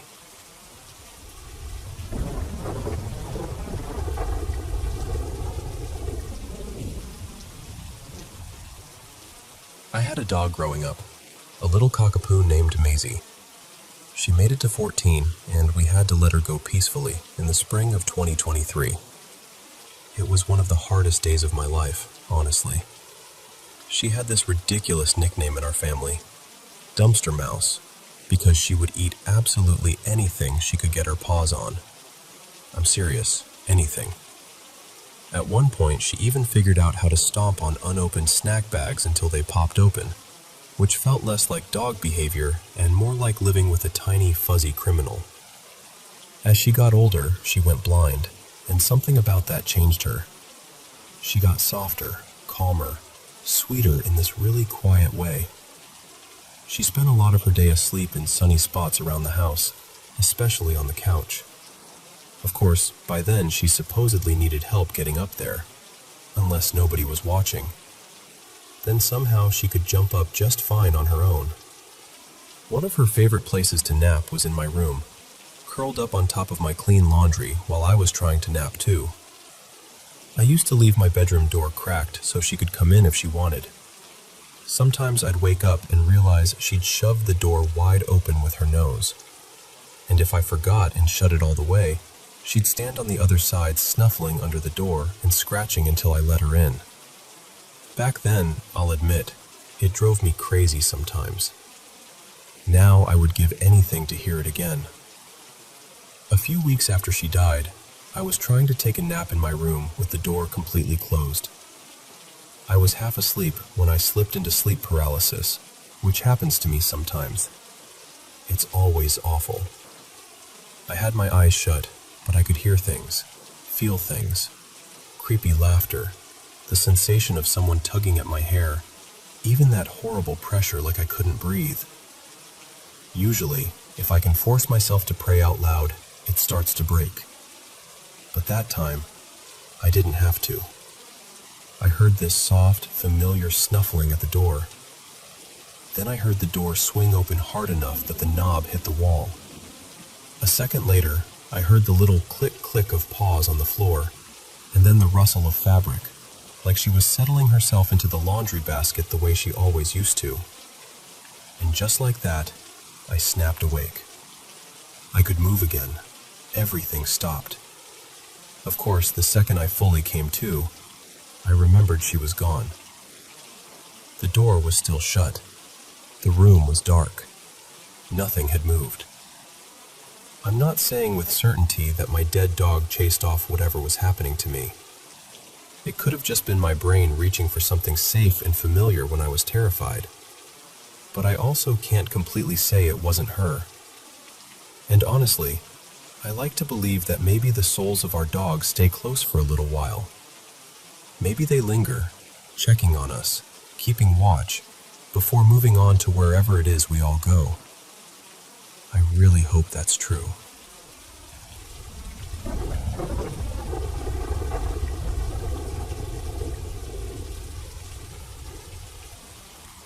I worked as a funeral director from 2016 to 2022, and when I first started at that branch, one of the first things people told me was that the place was haunted. Now, I've always been open to that kind of thing, but I'm also the sort of person who wants a real explanation first. I don't jump straight to ghost unless I've exhausted every logical possibility. But honestly, there were a couple of moments in that building that I still can't explain. The first one happened one evening when I was alone in the funeral home. Well, alone except for the people in our care, if that makes sense. I was sitting at the front desk, entering details from a first call into the system, just doing routine paperwork, when I started hearing knocking behind me. And this wasn't just the usual noise from the neighboring businesses or traffic outside. It was deliberate, sharp, repeated, and it was coming from the mortuary. So I got up and went to check. I thought maybe one of the service team had come in through the back entrance with someone new and hadn't told me. But when I got back there was nobody.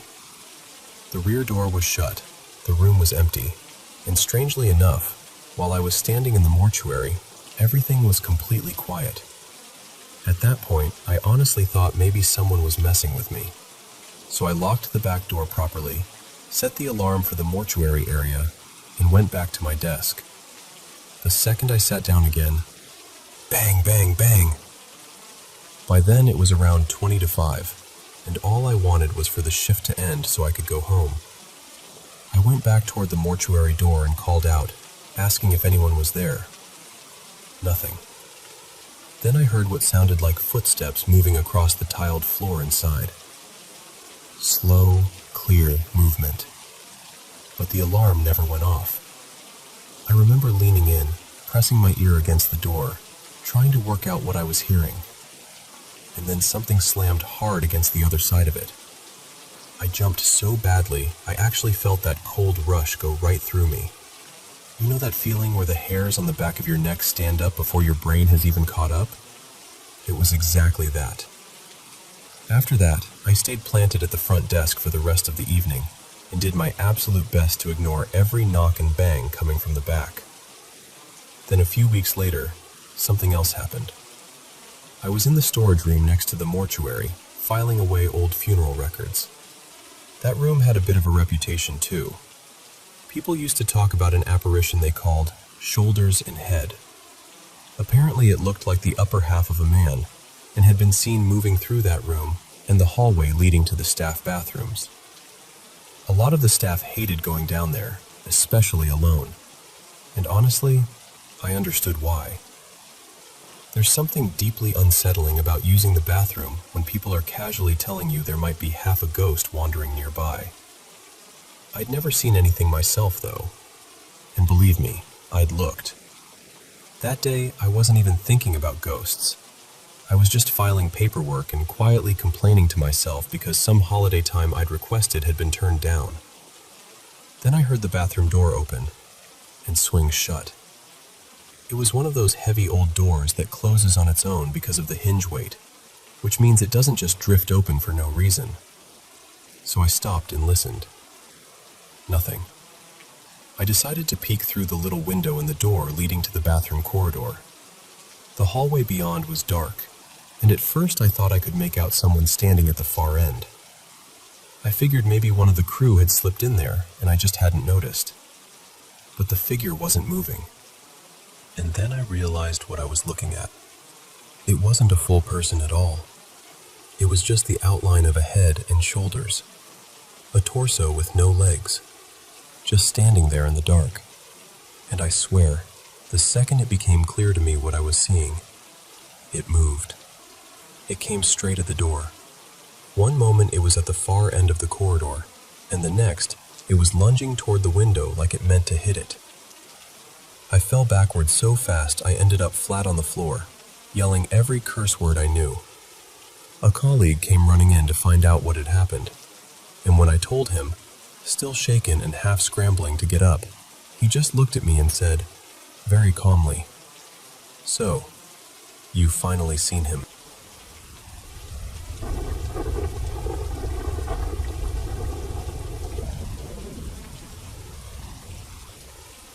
I live in this beautiful old house that was built sometime in the late 1800s, and honestly, it has so much charm. It used to belong to my grandparents, and after they passed, it was left to me. I've always loved this place, but over the years, there have definitely been a few strange things that I can't fully explain. Some of them I've experienced myself, and some were stories people told me. I'm not the kind of person who jumps straight to, "It's paranormal." I always try to rule out every other possibility first. But lately, something has been happening with my little boy that I just can't quite make sense of. My son is about 15 months old, and he's only just starting to talk. He knows a handful of words and uses them pretty consistently. He says things like mama, oma, dog, row for our dog Rudy, yes, no, okay, hi, bye, wawa for water, and nana for banana. He also loves waving and blowing kisses, but usually only at actual people. Well, people and sometimes mannequins, which is honestly adorable. But recently, he started interacting with someone I can't see. He'll just suddenly stop whatever he's doing, turn toward a certain spot in the room, and wave. Then he'll say, "Hi," like he's greeting someone. It's happened all over the house, but most often upstairs, especially near the bedroom and along the hallway. A few weeks ago, we were sitting in the sitting room, and he pointed toward the doorway and said something that sounded like, "Amelia." I asked him to say it again, but he just laughed, pointed toward the same spot, and said, "Hi." That was the first time I really noticed it, and since then, it's been happening a few times a week. The clearest moment happened one evening not long ago. I'd taken him upstairs before bed like I usually do, just to let him play for a bit and wind down while we watched one of his little shows. In the middle of it, he suddenly whipped his head toward the bedroom door, let out this excited squeal, and ran right over to it. He started waving like mad and saying, "Hi, hi, hi," over and over again, to absolutely nothing that I could see. So I asked him what he was doing. He just pointed and laughed. I asked if he was talking to someone, and he said yes. Then I asked who it was, and, very clearly, he said, "Amelia." Clear as day. Later that same night, I was trying to get him settled to sleep. I usually let him cuddle with me in my bed until he gets drowsy, then I move him into his cot. But that night, he was full of energy, bouncing around and refusing to lie down. Then all of a sudden, he looked over my shoulder, right at the empty space behind me, and just froze. He stared for maybe 10 seconds, completely still. Then he quietly said, "Okay," lay down immediately, and settled without a fuss. That part really got to me. A big part of me wants to say this is just normal toddler imagination. He's at that age where he's discovering everything, and maybe he's just inventing things in his own little way. But it's the consistency that throws me. The way he reacts, the same areas of the house, the same name. And what really confuses me is that he barely says words longer than 2 syllables, so hearing him come out with "Amelia" so clearly feels really odd. What makes it even stranger is that this isn't the first story I've heard about a child in this house. My grandmother once thought she caught sight of a little girl in the upstairs hallway too, but said she disappeared down the stairs before she could get a proper look. To be honest, I always tried to explain those stories away. My grandfather may well have been half asleep, and my grandmother had already heard his version of events, so maybe her mind filled in the gaps. But then a friend of mine stayed over once, and later admitted he always felt uneasy in the house because he kept thinking he saw a child-sized shadow darting past the sitting room doorway. The strange thing is, he had no idea about any of the family stories. I'd never told him any of it. And then there's the name itself. My son doesn't know anyone called Amelia. My niece is called Millie, but nobody ever calls her Amelia, and she lives abroad anyway. He's only met her once. I even checked with his childminder to see whether there was another child there with that name, just in case he'd picked it up somewhere. There wasn't. So now I'm left in this odd place where I'm trying to be logical, trying to explain it, and yet I can't really shake the feeling that maybe he is seeing someone, or something. And if he is, whoever she is, she seems gentle. He's never frightened. He always looks happy, curious, almost comforted. Still, it's hard not to wonder who Amelia might be, and why she seems to like the upstairs hallway so much.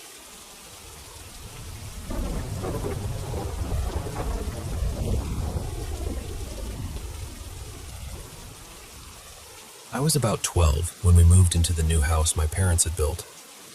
At first, everything should have felt exciting. Fresh walls, new rooms, that sense of starting over somewhere meant just for us. But almost right away, I knew something felt off. I remember telling my mom, "I think this house is haunted." And she just brushed it off, laughed a little, and told me it was my imagination. And honestly, for a while, I tried to believe that too. I read a lot back then. My head was always full of stories, so I told myself maybe I was just making things bigger than they were. But even then, the air in that house felt wrong. Heavy. Like something was always there, just outside your line of sight. I'd walk down the hallway and feel like I was being watched from every corner. Sometimes doors would move on their own. Sometimes I'd hear footsteps overhead, and the dining room light would start swaying like someone had just passed by. I'd see the rocking chair shifting gently when nobody had touched it, and every now and then, the whole room would go cold so suddenly that the hair on my arms would lift. Still, I kept quiet. I didn't want to sound foolish. I just kept telling myself, "It's nothing. It's only in your head." We lived in northeastern Appalachia, and in early summer, that place was almost painfully beautiful. The woods were thick and green, full of birdsong. In the evenings, lightning bugs would blink all across the yard like tiny floating stars. The breeze stayed soft and warm, and the sky would turn that pale blue and pink color right before sunset. Everything outside felt calm, gentle, safe. That's what made what happened feel even stranger. One evening, my parents took my baby sister for a walk. My mom had gotten it in her head that she needed to start exercising more, and she pulled my dad along with her. I stayed behind, which I was very happy about at the time. I was stretched out on the couch with a book, completely absorbed in it, enjoying the rare quiet. The windows were open, and the house felt still. Then I heard music. It was faint at first, soft enough that I couldn't quite place it. I remember pausing and thinking maybe one of my sister's toys had gone off by itself. That happened all the time. So I tried to ignore it and went back to reading. But then I listened again. No, that wasn't a toy. I got up and followed the sound to the bottom of the stairs, and then I heard it clearly. F is for friends who do stuff together. U is for you and me. It was my sister's SpongeBob lamp. Now that lamp wasn't voice activated or anything fancy. You had to physically press a button to make it sing. So I stood there for a second, trying to reason it out. Maybe the batteries were dying. Maybe the button had gotten stuck. So I started up the stairs slowly. N is for anywhere, anytime at all. I reached the top and looked down the hall toward my sister's room. Her door was open, and from where I stood, it felt like the room was just waiting for me. That's the only way I know how to describe it. Down here in the deep blue sea. By then, my heart was pounding. I told myself to stop being ridiculous. It was a lamp, just a stupid children's lamp. So I crept to the doorway and looked inside. There it was, sitting on the little table. Nothing else looked out of place. Then it started again. F is for friends who do stuff together. I remember glancing down at the cord and thinking, well, there you go. That explains it. The lamp wasn't plugged in. Then the song kept going. U is for you and me. So I walked over, picked it up, and turned it over in my hands. N is for anywhere, anytime at all. I opened the battery compartment. There were no batteries inside. None. I just stared at it. I remember checking again because my brain wouldn't accept what I was seeing. But it was empty. No cord in the wall, no batteries in the back. And somehow, in my hands, that lamp had been singing. Then it went quiet. The whole room went quiet. And for one strange second, everything in the house felt completely still. Then every smoke detector in the house started screaming all at once. I don't even remember deciding to run. My body just did it.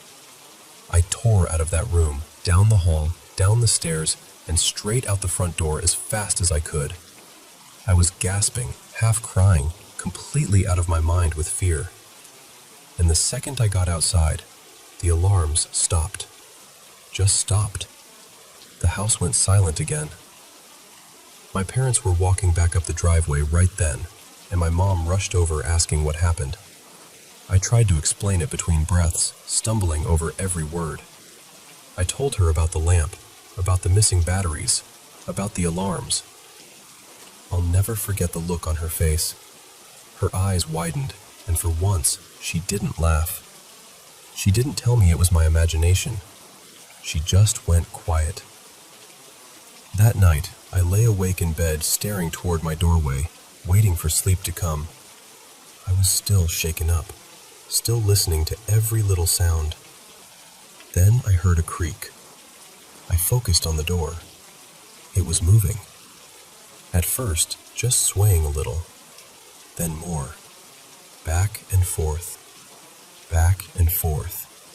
Faster and faster until it was swinging enough to make the hinges squeal into the dark hallway. From down the hall, my mother called out, annoyed, "Annie, stop swinging your door." And I said, "Mom, I'm not touching it." After that, there was only silence. And that was the moment I knew, without a doubt, that it had never been my imagination at all.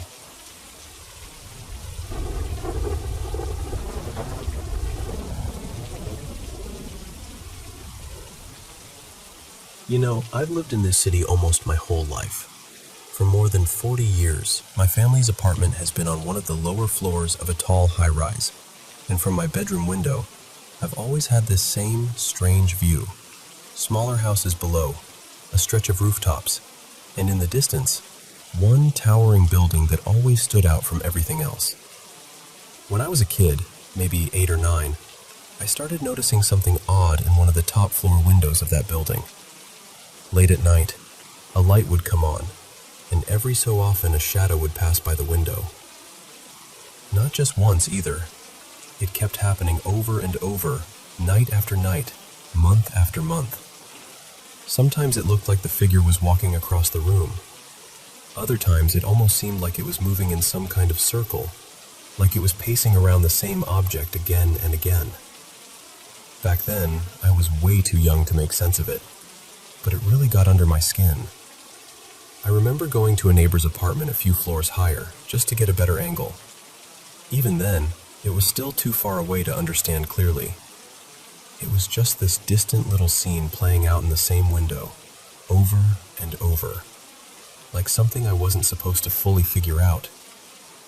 At one point, a few friends and I actually went over to that building ourselves.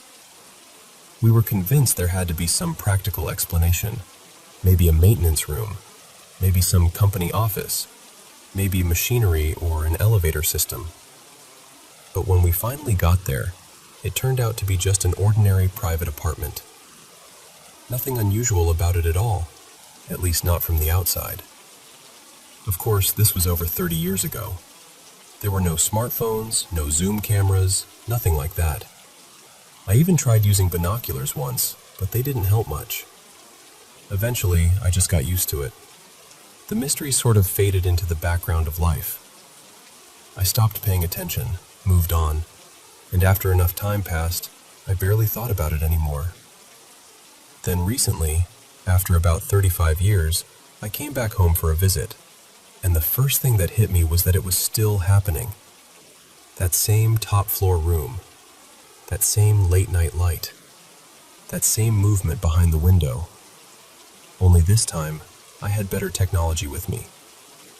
I used my phone with a telescopic lens and finally managed to get a closer look. The footage isn't amazing.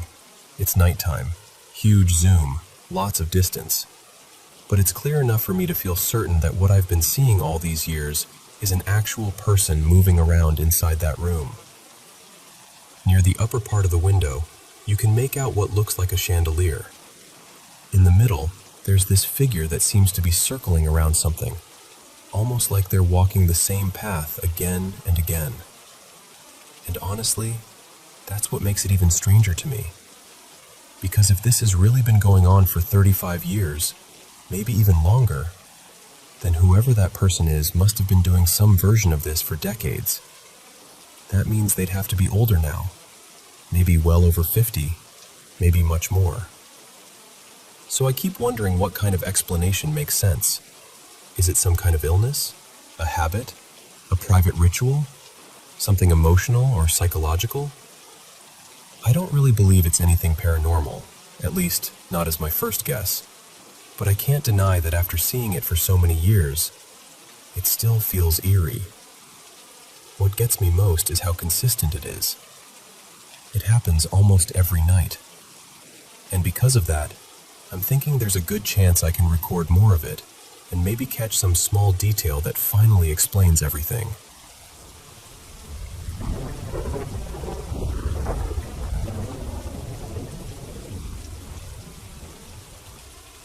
I want to share something personal with you, and I do it with a lot of respect.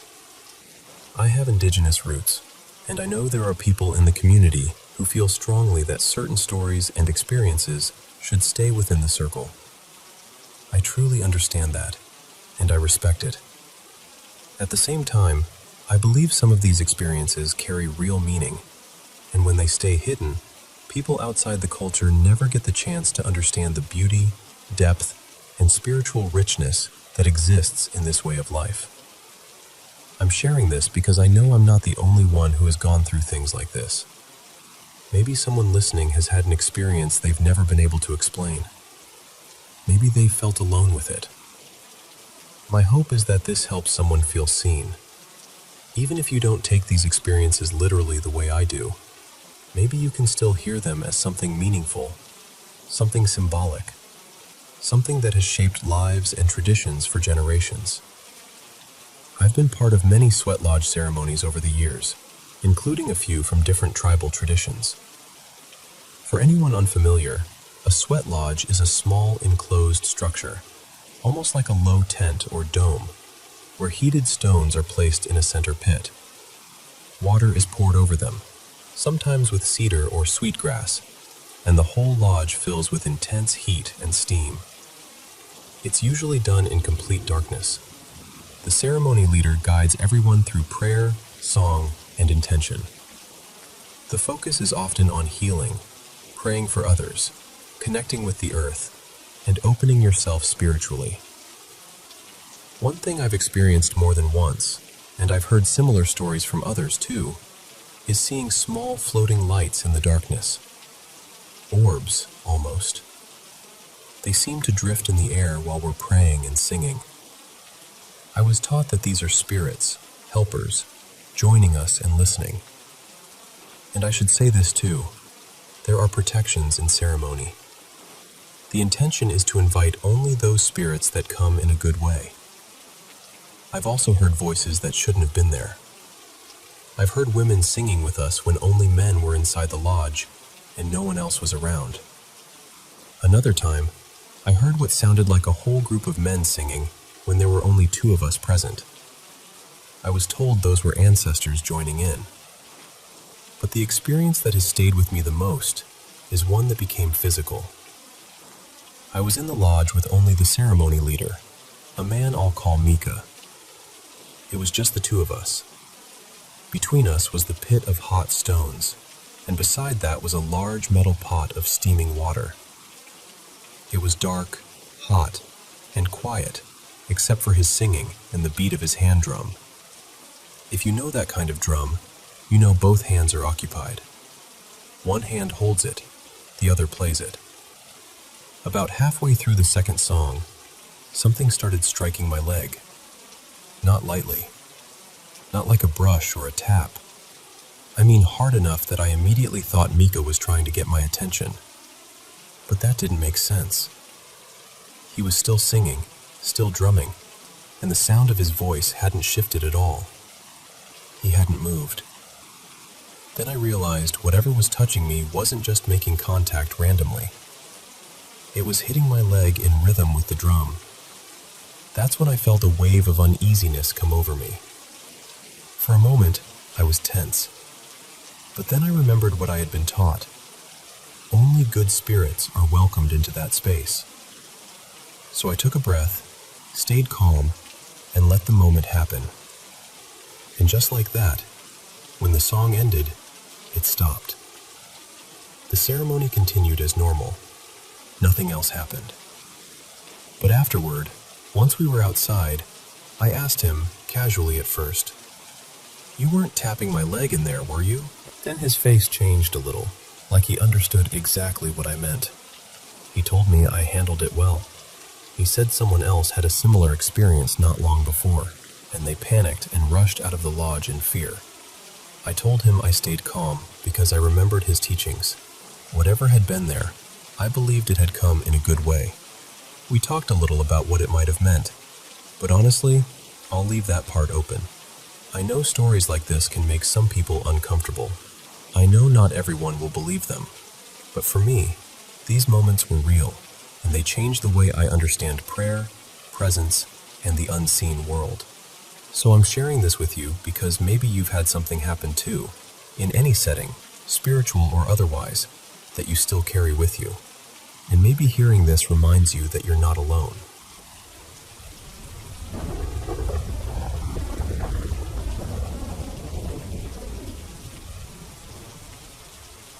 You know, back in college, I moved into this little 2-bedroom apartment with my best friend Mason and my girlfriend at the time. It wasn't some creepy old house or anything like that. Just a normal apartment in a regular building. Nothing about it looked unusual. But almost right away, odd things started happening. At night, all 3 of us would hear footsteps when we were in our rooms. Sometimes there'd be coughing or sneezing, like someone else was in the apartment with us. At first, we didn't think too much of it. We figured it had to be noise from the other units in the building. We were on the top floor, so it couldn't have been anyone above us, but there were a few apartments in the building, so we just shrugged it off. Then one morning, I was getting ready to leave for work and realized I needed to grab something from my car. I left the apartment door unlocked and ran downstairs. I was gone maybe a minute, tops. When I came back, the door was deadbolted from the inside. I just stood there for a second, confused. I knocked. No answer. I checked my pockets for my keys and realized they were gone. I went back to my car, looked everywhere, Came back, knocked again, still nothing. At that point, I was panicking because I was already running late. So, in a decision that only made sense because I was 20, I climbed up the side of the building, got onto my balcony, and went in through the sliding glass door. The second I stepped inside, I saw my keys sitting on the table, and the TV was on. I remember calling out, thinking my roommate or my girlfriend had to be messing with me, because what else could it be? But the apartment was completely empty. Nobody was there. The first time, I told myself it was weird. By the third time something like that happened, I started feeling like, okay, something is seriously off here. There was another moment in that apartment that I still can't fully explain. We had this utility closet in the hallway with a sliding door, and we always kept it open because that door didn't get in the way. Inside, I had some stuff stacked near the water heater, plastic bins, a cooler, random storage things. One evening, after we'd already started suspecting the place had some kind of energy to it, all three of us were sitting there in the living room. And then, at the exact same time, we all caught movement out of the corner of our eyes.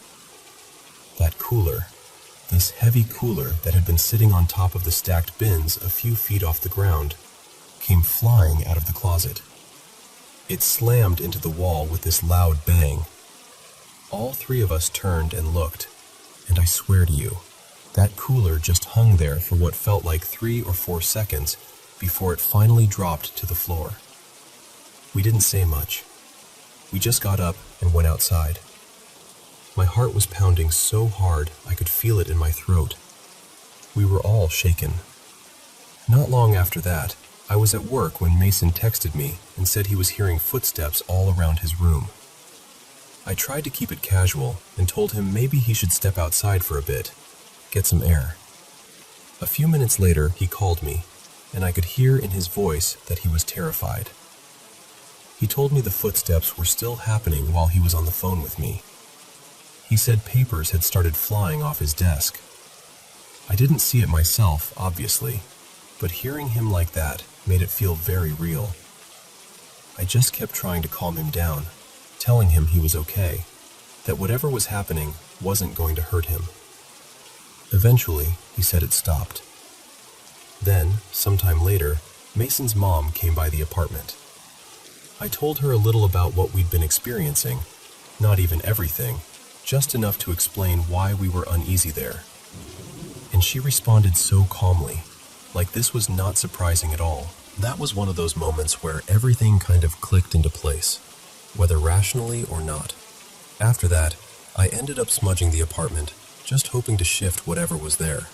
And honestly, things did seem to quiet down. Or maybe I just got used to it. That's possible too. I remember having friends over later on, and something would happen. A noise, movement, something subtle, and I'd barely react. Meanwhile, they'd be staring at me like, "Did you hear that?" Or, "Did you see that?" And I'd just say, "Yeah, it's fine. Don't worry about it." Since moving out, I've had a few other experiences here and there. Mostly things getting knocked or flipped in ways that felt strange, like something invisible had hit them from underneath. But those moments still followed the normal rules of physics once they started moving. That cooler didn't. That's the part I can never fully explain. 3 of us saw it. It didn't just fall.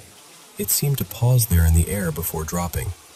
And look, I know there could be rational explanations. I've thought about gas leaks, stress, suggestion, all of that. I'm open to those possibilities. But I'm also open to the idea that maybe some experiences just don't fit neatly into the usual boxes. I still think about that apartment sometimes, and honestly, I'd really love to hear from anyone who's gone through something similar, or anyone who has a thoughtful, respectful take on what might have been happening.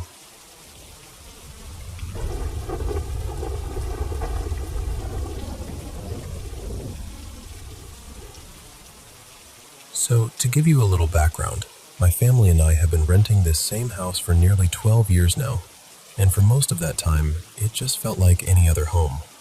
Nothing strange, nothing unsettling. But about 8 months ago, odd little things started happening, and ever since then, we've been trying to make sense of it. The first thing happened early one morning.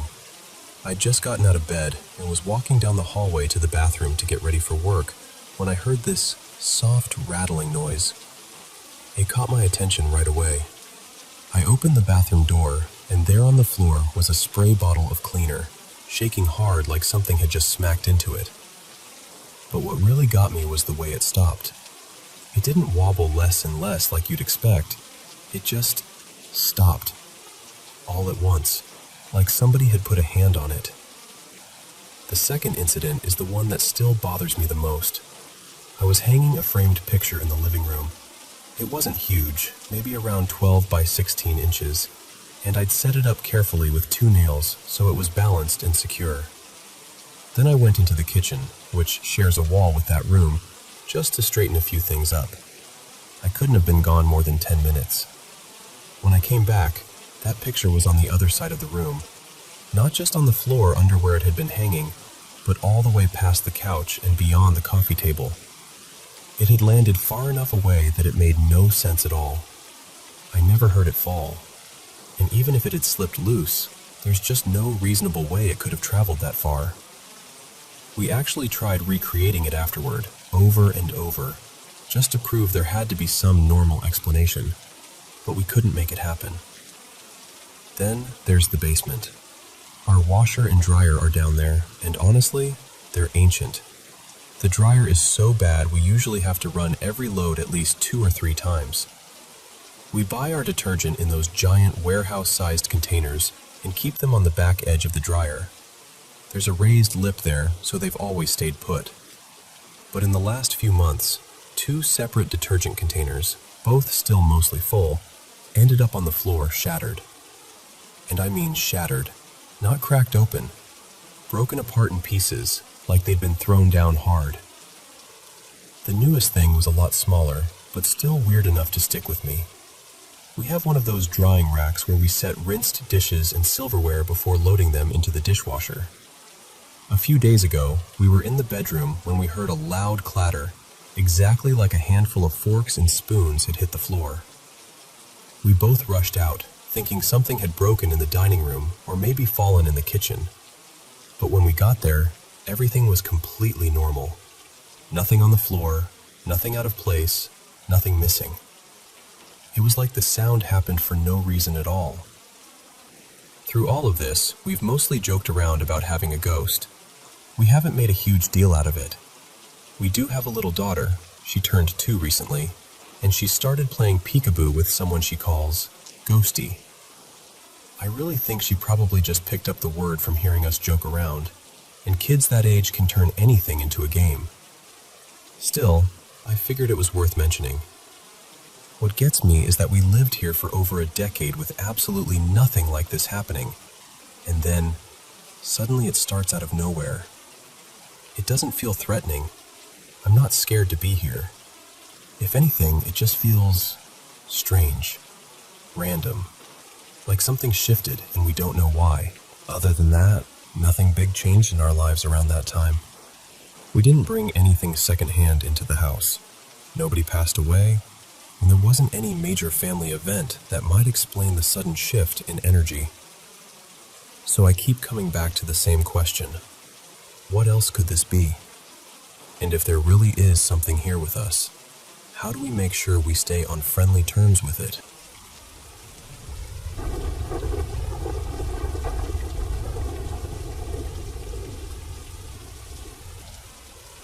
Honestly, I don't think this was ever just some random ghost story. For as long as I can remember, there's been this presence around my family. My grandparents have land out in another state, and everybody who's spent real time there seems to agree that place holds something. Maybe more than one thing.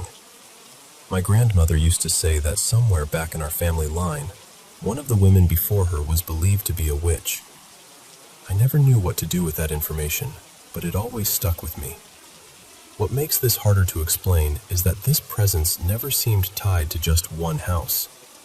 It felt like it moved, followed For a long time, I had this weird feeling it traveled through certain objects, especially TVs, maybe mirrors too.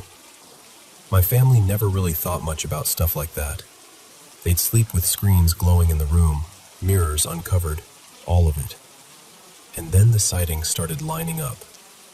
My cousin saw the same figure years ago outside my grandparents' place, near the back of the property. Later, in a completely different state, my sister saw her sitting on my bed. She was hysterical, crying so hard she wouldn't even come into the room. She described the same girl my cousin had. Long black hair hanging in her face, a pale dress, blood all over her, this messy, almost grungy look. That was the moment I realized this thing wasn't just in my head. But really, it started way before that. When I was little, maybe 6 or so, I was already noticing strange things. Small things at first. I remember staring at a poster on my wall one night. I looked away, and right after that I heard it shake, like someone had brushed past it. I didn't see it move, not directly, but I heard it clearly. And more than that, I always felt watched. I never felt alone. Looking back, I was a scared kid dealing with a lot, and I think that made me vulnerable. Even then, I never felt like it was attached only to me. I think I got the worst of it, but it always felt connected to my family too, especially once my cousin started seeing her. When we moved again, things got heavier. I had to sleep alone, and deep down, I knew I wasn't alone at all. The fear got so bad that I started spiraling, imagining worst-case scenarios every night. Nobody really believed me. Not fully. Even after my sister saw her, everyone just sort of let it fade into the background. Then one night, something happened that changed everything for me. I woke up and saw a girl standing in my doorway. I assumed it was my younger sister trying to come into my room because she was scared, so I told her she could come in. I didn't think twice. I thought I was being kind. But after a moment, she was just gone. So I got up to check on my sister, and there she was, fast asleep in her own bed the whole time. That shook me in a way I can't really explain. That was when I understood I had invited something in without realizing it. Not long after that, I started getting sleep paralysis. The first time was when I was in high school. I'd accidentally fallen asleep before school and woke up unable to move. I kept my eyes shut because I knew immediately something was wrong. Then I heard this awful sound, like an elderly woman groaning in this low, unnatural way. It didn't sound human. Ever since then, I've made it a rule. If I wake up paralyzed, I do not open my eyes. Ever. I don't want to know what's standing there. I don't want to see her. Around that same time, I had another experience I still can't fully explain. I remember seeing what looked like a shadowy girl sitting on my chest, pressing down on me, smiling in this horrible way. I blinked, and she was gone. Maybe I was half dreaming. Maybe not. I still don't know. Now, to be fair, that property always felt crowded with spirits. I can't say for certain every single thing there was her, but some of it felt personal, especially that box with the knife. Something about that moment never sat right with me. Later on, some relatives were staying in a camper near another house on the same land. They weren't exactly great people, and I'll admit, I wasn't heartbroken to hear they got unsettled out there. They said they heard 2 different voices. One time, they heard what sounded like a child calling for her mother, even though none of the kids were around. Another time, they heard a voice snap, clear as day, "Get out!" And after all that, I moved again, back to the state where I live now. By then, I knew. I knew something had followed me more than once. At that point, I couldn't just write it off as stress or imagination anymore. If I left haunted places and it still came with me, then something was real. Over time, I learned the less attention I gave it, the quieter things got. Ignoring it seemed to starve it. Acknowledging it seemed to feed it. I'm not perfect at that, though. Sometimes I still talk about it with friends or my partner, and every now and then, It feels like it reminds me it's listening. One of the strangest recent moments was actually kind of funny. A friend was sleeping over, and I had some soft videos playing on the TV. The remote was sitting on the desk beside me. It was early in the morning, that weird hour when everything feels thin and unsettled. Out of nowhere, the remote got smacked right off the desk. No one touched it. I just sat there thinking, okay, I guess she hates relaxing videos. So that's where I am with it now. I still don't know exactly what she is. I don't know whether she can truly hurt anyone. I bruise easily and I'm clumsy, so when I find marks on myself, I can't honestly say what caused them. There was one time my brother thought he'd been scratched, but then he talked himself into a more logical explanation. And maybe he was right. But after everything that's happened, across different homes, different years, different people seeing the same woman, I can't convince myself it's nothing. At this point, I mostly live with it by not feeding it, by acting like it isn't there. But deep down, I still want answers. I still want to know what's been following me and why it seems tied to my family. And more than anything, I want it gone.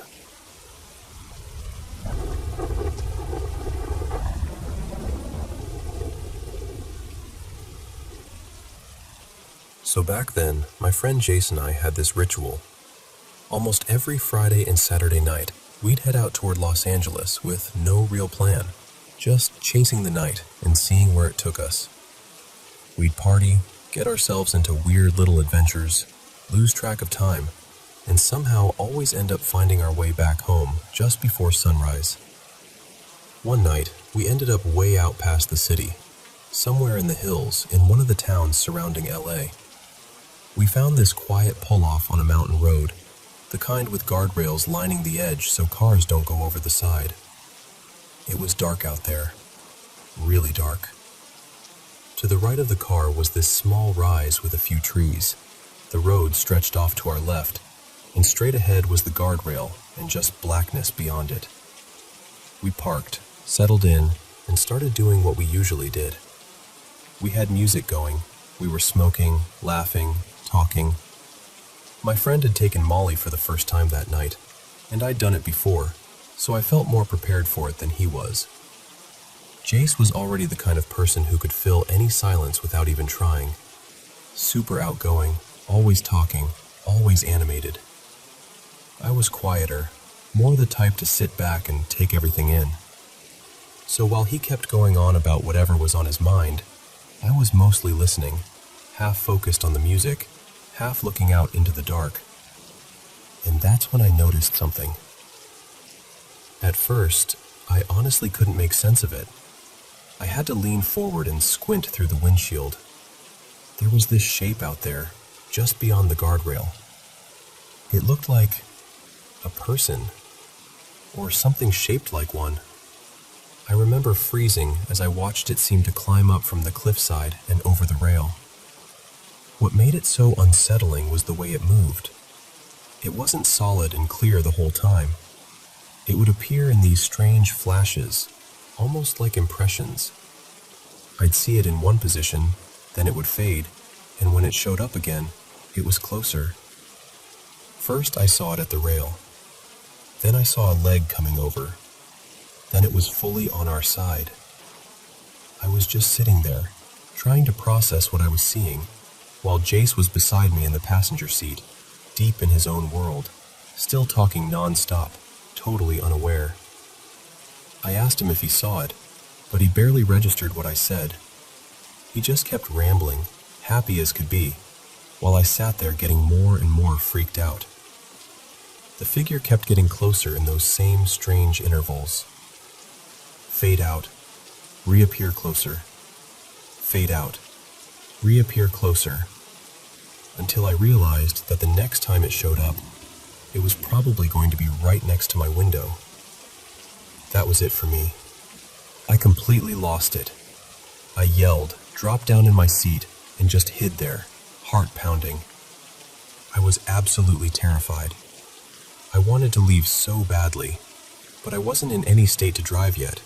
so all I could do was sit there and wait it out while my friend was still having the time of his life, completely oblivious. I stayed like that for what felt like forever. Eventually, after maybe an hour or so, I worked up the nerve to slowly look up again.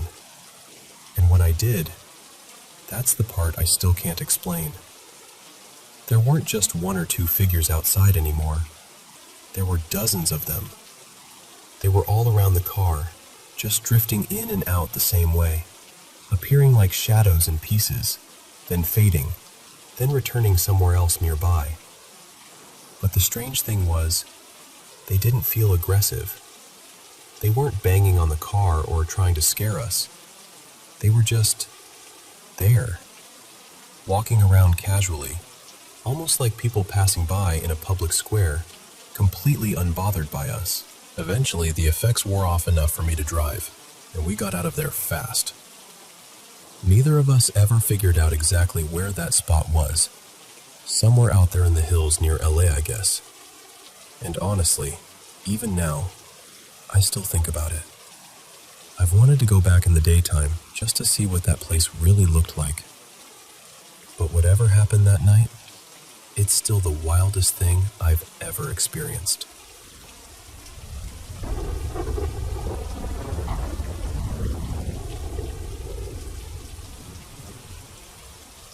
I've always been the kind of person who rolls my eyes at paranormal stories. Honestly, I still am. Whenever I read those accounts about shadowy figures in the corner of someone's bedroom or some evil presence lurking in the dark, my first instinct is to call nonsense. Most of the time, I assume people are exaggerating, making things up for attention, or going through something psychological. I trust evidence. I trust reason. I trust things that can be tested and explained. But there's one experience I went through years ago that still unsettles me, because no matter how many times I replay it in my head, I can't explain it. This happened maybe 7 years ago, on a Sunday afternoon. I was staying with my girlfriend at the time. She's my wife now, but I'll call her Lena here. She lived in a small apartment with her friend, whom I'll call Marina. Marina had a cat, and the place itself wasn't big at all. 2 bedrooms sat at the back, side by side.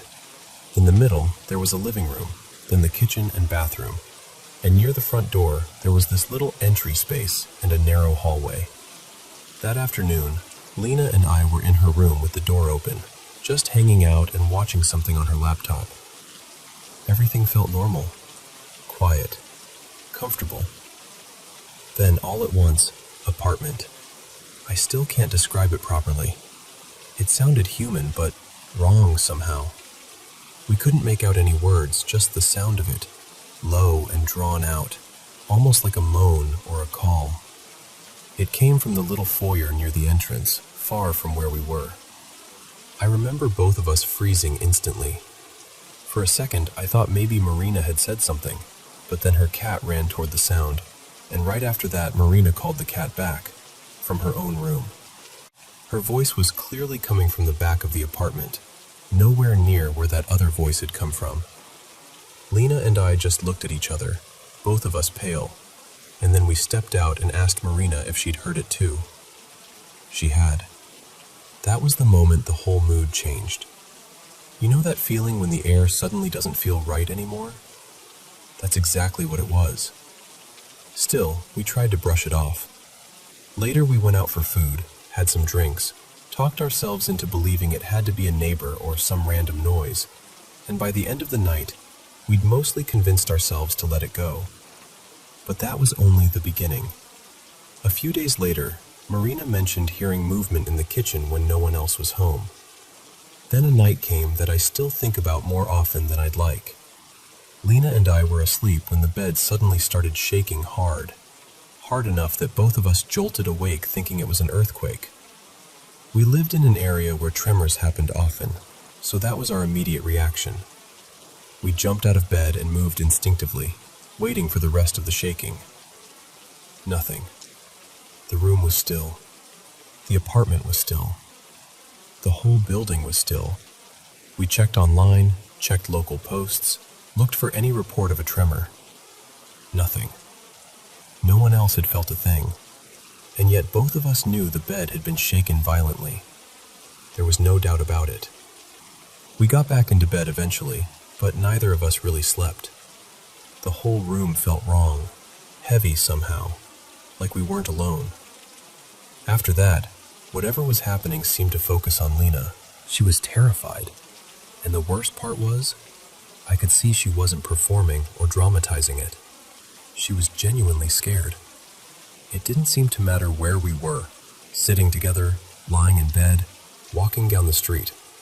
Every so often, she would feel something put a hand on her, as if some unseen presence had attached itself to her. We got desperate enough that we decided to leave for a while and go to her parents' place in another state. Lena left first, and I planned to join her a few days later after sorting out a few things.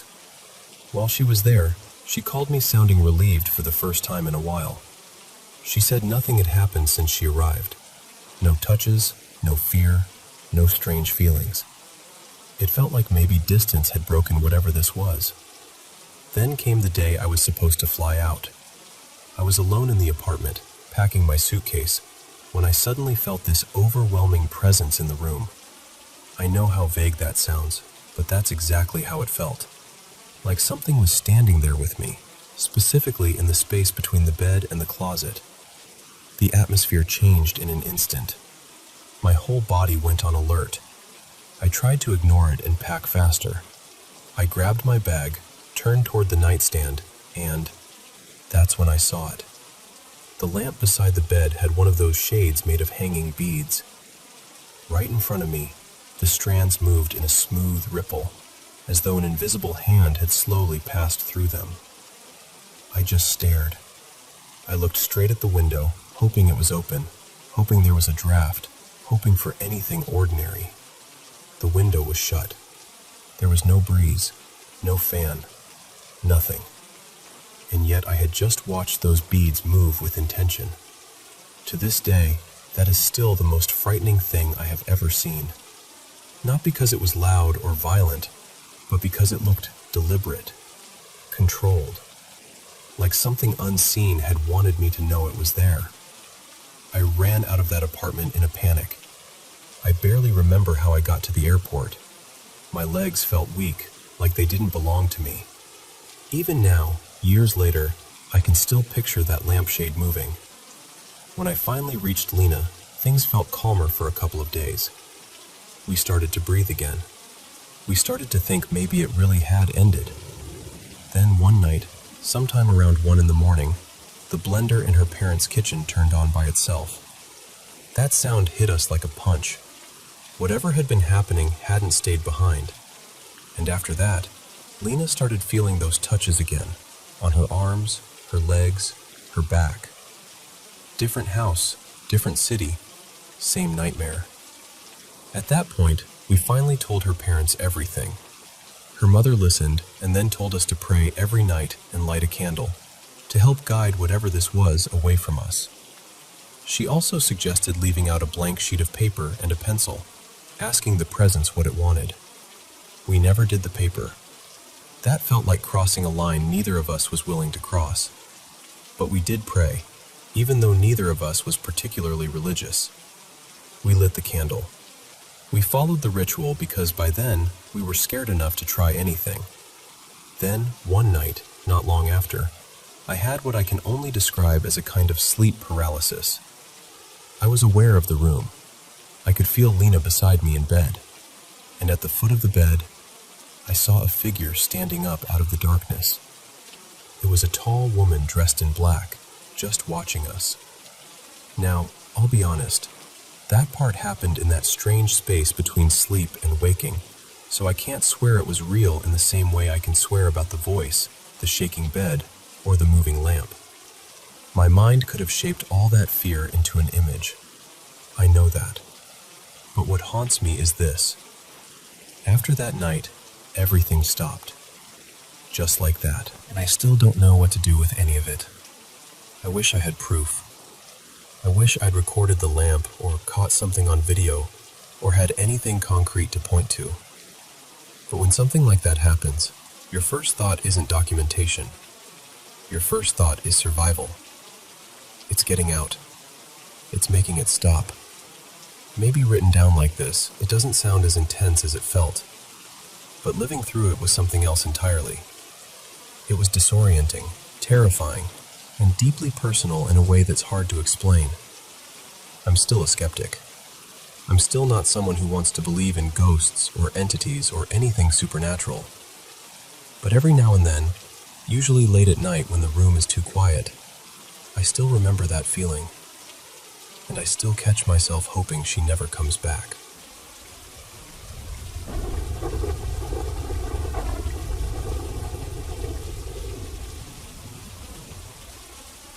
I need to tell you about something that happened last night, because honestly, I still can't shake it. A friend of mine, Arav, and I had gone to a salon in Sadashivanagar for his haircut. We wrapped up sometime around 8:15, and afterward, we decided to walk to this little Momo cart near my dance studio on Bell Road. It wasn't supposed to be a big deal, maybe half an hour on foot, tops. I know that side of town pretty well, and I had maps open the entire time, so I wasn't worried.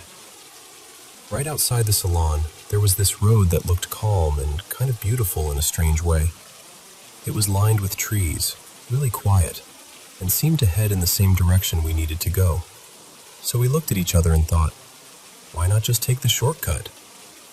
The second we stepped onto that road, something in me felt wrong. You know that feeling when your gut starts warning you before your brain catches up? That's exactly what it was. I told Arav more than once, I don't like this. Something about this road feels off. But we laughed it off and kept going because it sounded silly at the time. We walked straight for a while, turned once, then kept moving ahead. And after that, everything started to feel strange. We somehow got turned around more than once, even though I was checking maps the whole time. The app wasn't behaving normally either. It kept lagging, spinning, and showing weird directions that didn't make sense. The road itself was bizarre, way too wide, almost empty, with these massive trees on both sides that blocked out everything. And not a single streetlight seemed to be working. What really got to me was that it was clearly a residential neighborhood, but every house looked asleep. No lights on, no sounds, no people talking, no TVs, nothing.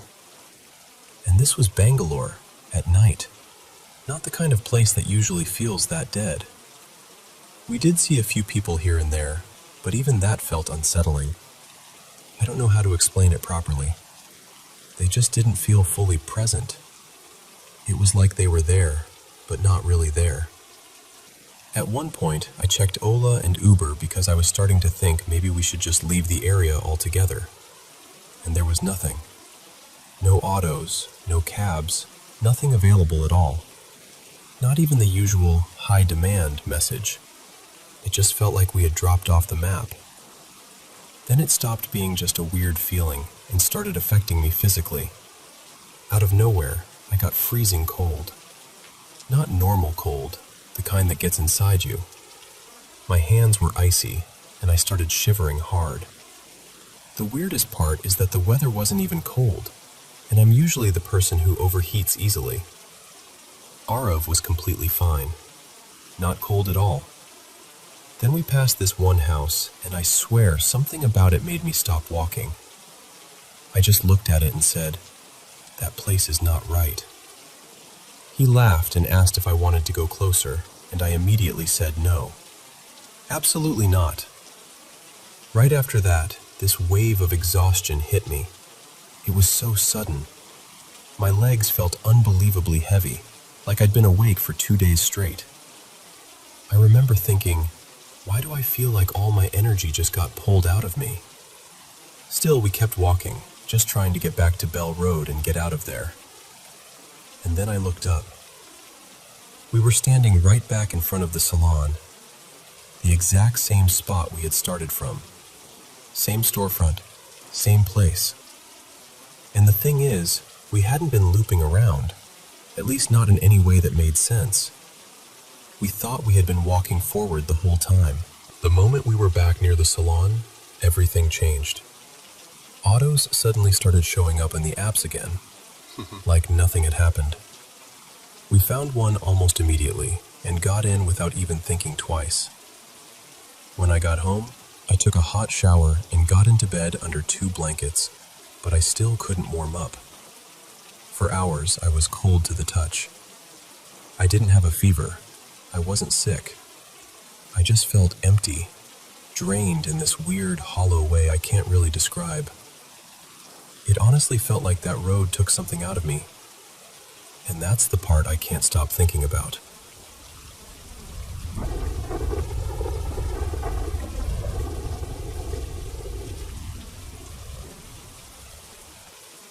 I've always felt like I pick up on things other people miss. Pretty much everyone close to me says the same thing about me, that I'm unusually intuitive, sometimes to a degree that even unsettles them a little. And honestly, I get why they say that. I've had these strange experiences for as long as I can remember, knowing something is about to happen before it does, getting déjà vu all the time, feeling dizzy or nauseous in old places with heavy energy, having vivid spiritual dreams, sleep paralysis, and a few encounters I still can't explain in any normal way. So I guess I'm sharing this because I'm looking for insight, maybe advice, maybe just to hear from someone who understands this better than I do. First, I want to be clear. I do know what sleep paralysis is. I've been through it more than once. I also have nightmares pretty regularly, at least a couple every week, and that's been true for most of my life. So none of that is new to me. And beyond that, I've always felt like I have some kind of extra sensitivity, not just emotionally, but physically too. Sometimes in places that are old, tragic, or supposedly haunted, I'll get this wave of nausea or this cold, electric chill through my body. It's hard to explain unless you felt it yourself. I also pay a lot of attention to animals because I really believe they notice things before we do. I have 2 cats, and my partner has a dog named Remy, who was in the room with me that night. This happened before work. I work overnight shifts, so I'd laid down for a nap and set my alarm for 10:15 p.m. The bedroom door was shut, so the cats were outside, and Remy was in the room with me. I don't think I slept deeply for very long, maybe half an hour, maybe a little more. Most of the time I was in that in-between state, where you're not fully asleep but not fully awake either. When my alarm went off, I turned it off and decided to rest for another minute. That's when I noticed Remy standing at the edge of the bed, just staring at me, completely still. I called him over, trying to get him to come cuddle next to me, because that's normally exactly what he'd do. He's ridiculously affectionate. He loves everyone, wants to be close constantly, and is one of the clingiest dogs I've ever met. But he wouldn't move. I called him again, in that happy voice people use with dogs, trying to reassure him. I said, "Come here, Remy, it's okay." And after I said that, he finally started moving toward me, but not normally. He dropped low and started inching forward in that nervous little crawl dogs do when they're scared or unsure. Like he wanted to come to me, but something was seriously wrong. At first I tried to brush it off. I thought maybe he was just acting weird. Maybe I startled him somehow. So I closed my eyes for a second. And then he started growling. By that point, I was fully awake. I had already turned off my alarm. I was conscious, aware, and just lying there with my eyes shut. Remy's growl got deeper and louder, and it wasn't playful. It wasn't the kind of sound he makes with toys or when he sees something outside. This was different. Defensive. Warning level different. Normally, if a dog growls, you talk to them. You soothe them. You say, "It's okay, calm down." But in that moment, something in me told me not to speak. I can't explain why. I just knew not to. So I stayed still. I opened my eyes, and I was staring straight at the wall, still shaking. It felt like something was being pulled out of me through my head. That's the closest description I can give. It was terrifying for the first few seconds, and then I remember telling myself over and over, "You need to snap out of this. Wake up. "It's okay. Wake up." After maybe 10 seconds, it stopped. Just like that. The pressure was gone. The shaking stopped. Remy went quiet and immediately came over to me, climbing all over me like he was trying to comfort me. And I just lay there feeling sick to my stomach. Really sick. The whole room felt wrong after that. I couldn't stay in the bedroom by myself, and honestly, I didn't even want to stay in the apartment. So I left for work early just to get out of there. I've gone over every possible explanation in my mind. I know how sleep paralysis feels, and this didn't feel the same. Mostly because I was already awake, and also because Remy was reacting the whole time. If I had just been dreaming, or half-dreaming, that would be one thing. But he was clearly seeing or sensing something too, and he wasn't reacting with confusion. He was reacting like he was trying to defend me. That's what I can't get past. I've never had seizures. I've never had any medical issue like that. And maybe there is some explanation I haven't considered, but I can't shake the feeling that whatever happened was not normal. So that's why I'm telling this story. Because if this does sound paranormal, or darker than that, I really want to know what you would do next. I've thought about cleansing the apartment, doing some kind of protection ritual, or at the very least, making sure whatever was there doesn't feel welcome again. I just know that what happened felt real, and I haven't been able to stop thinking about it since.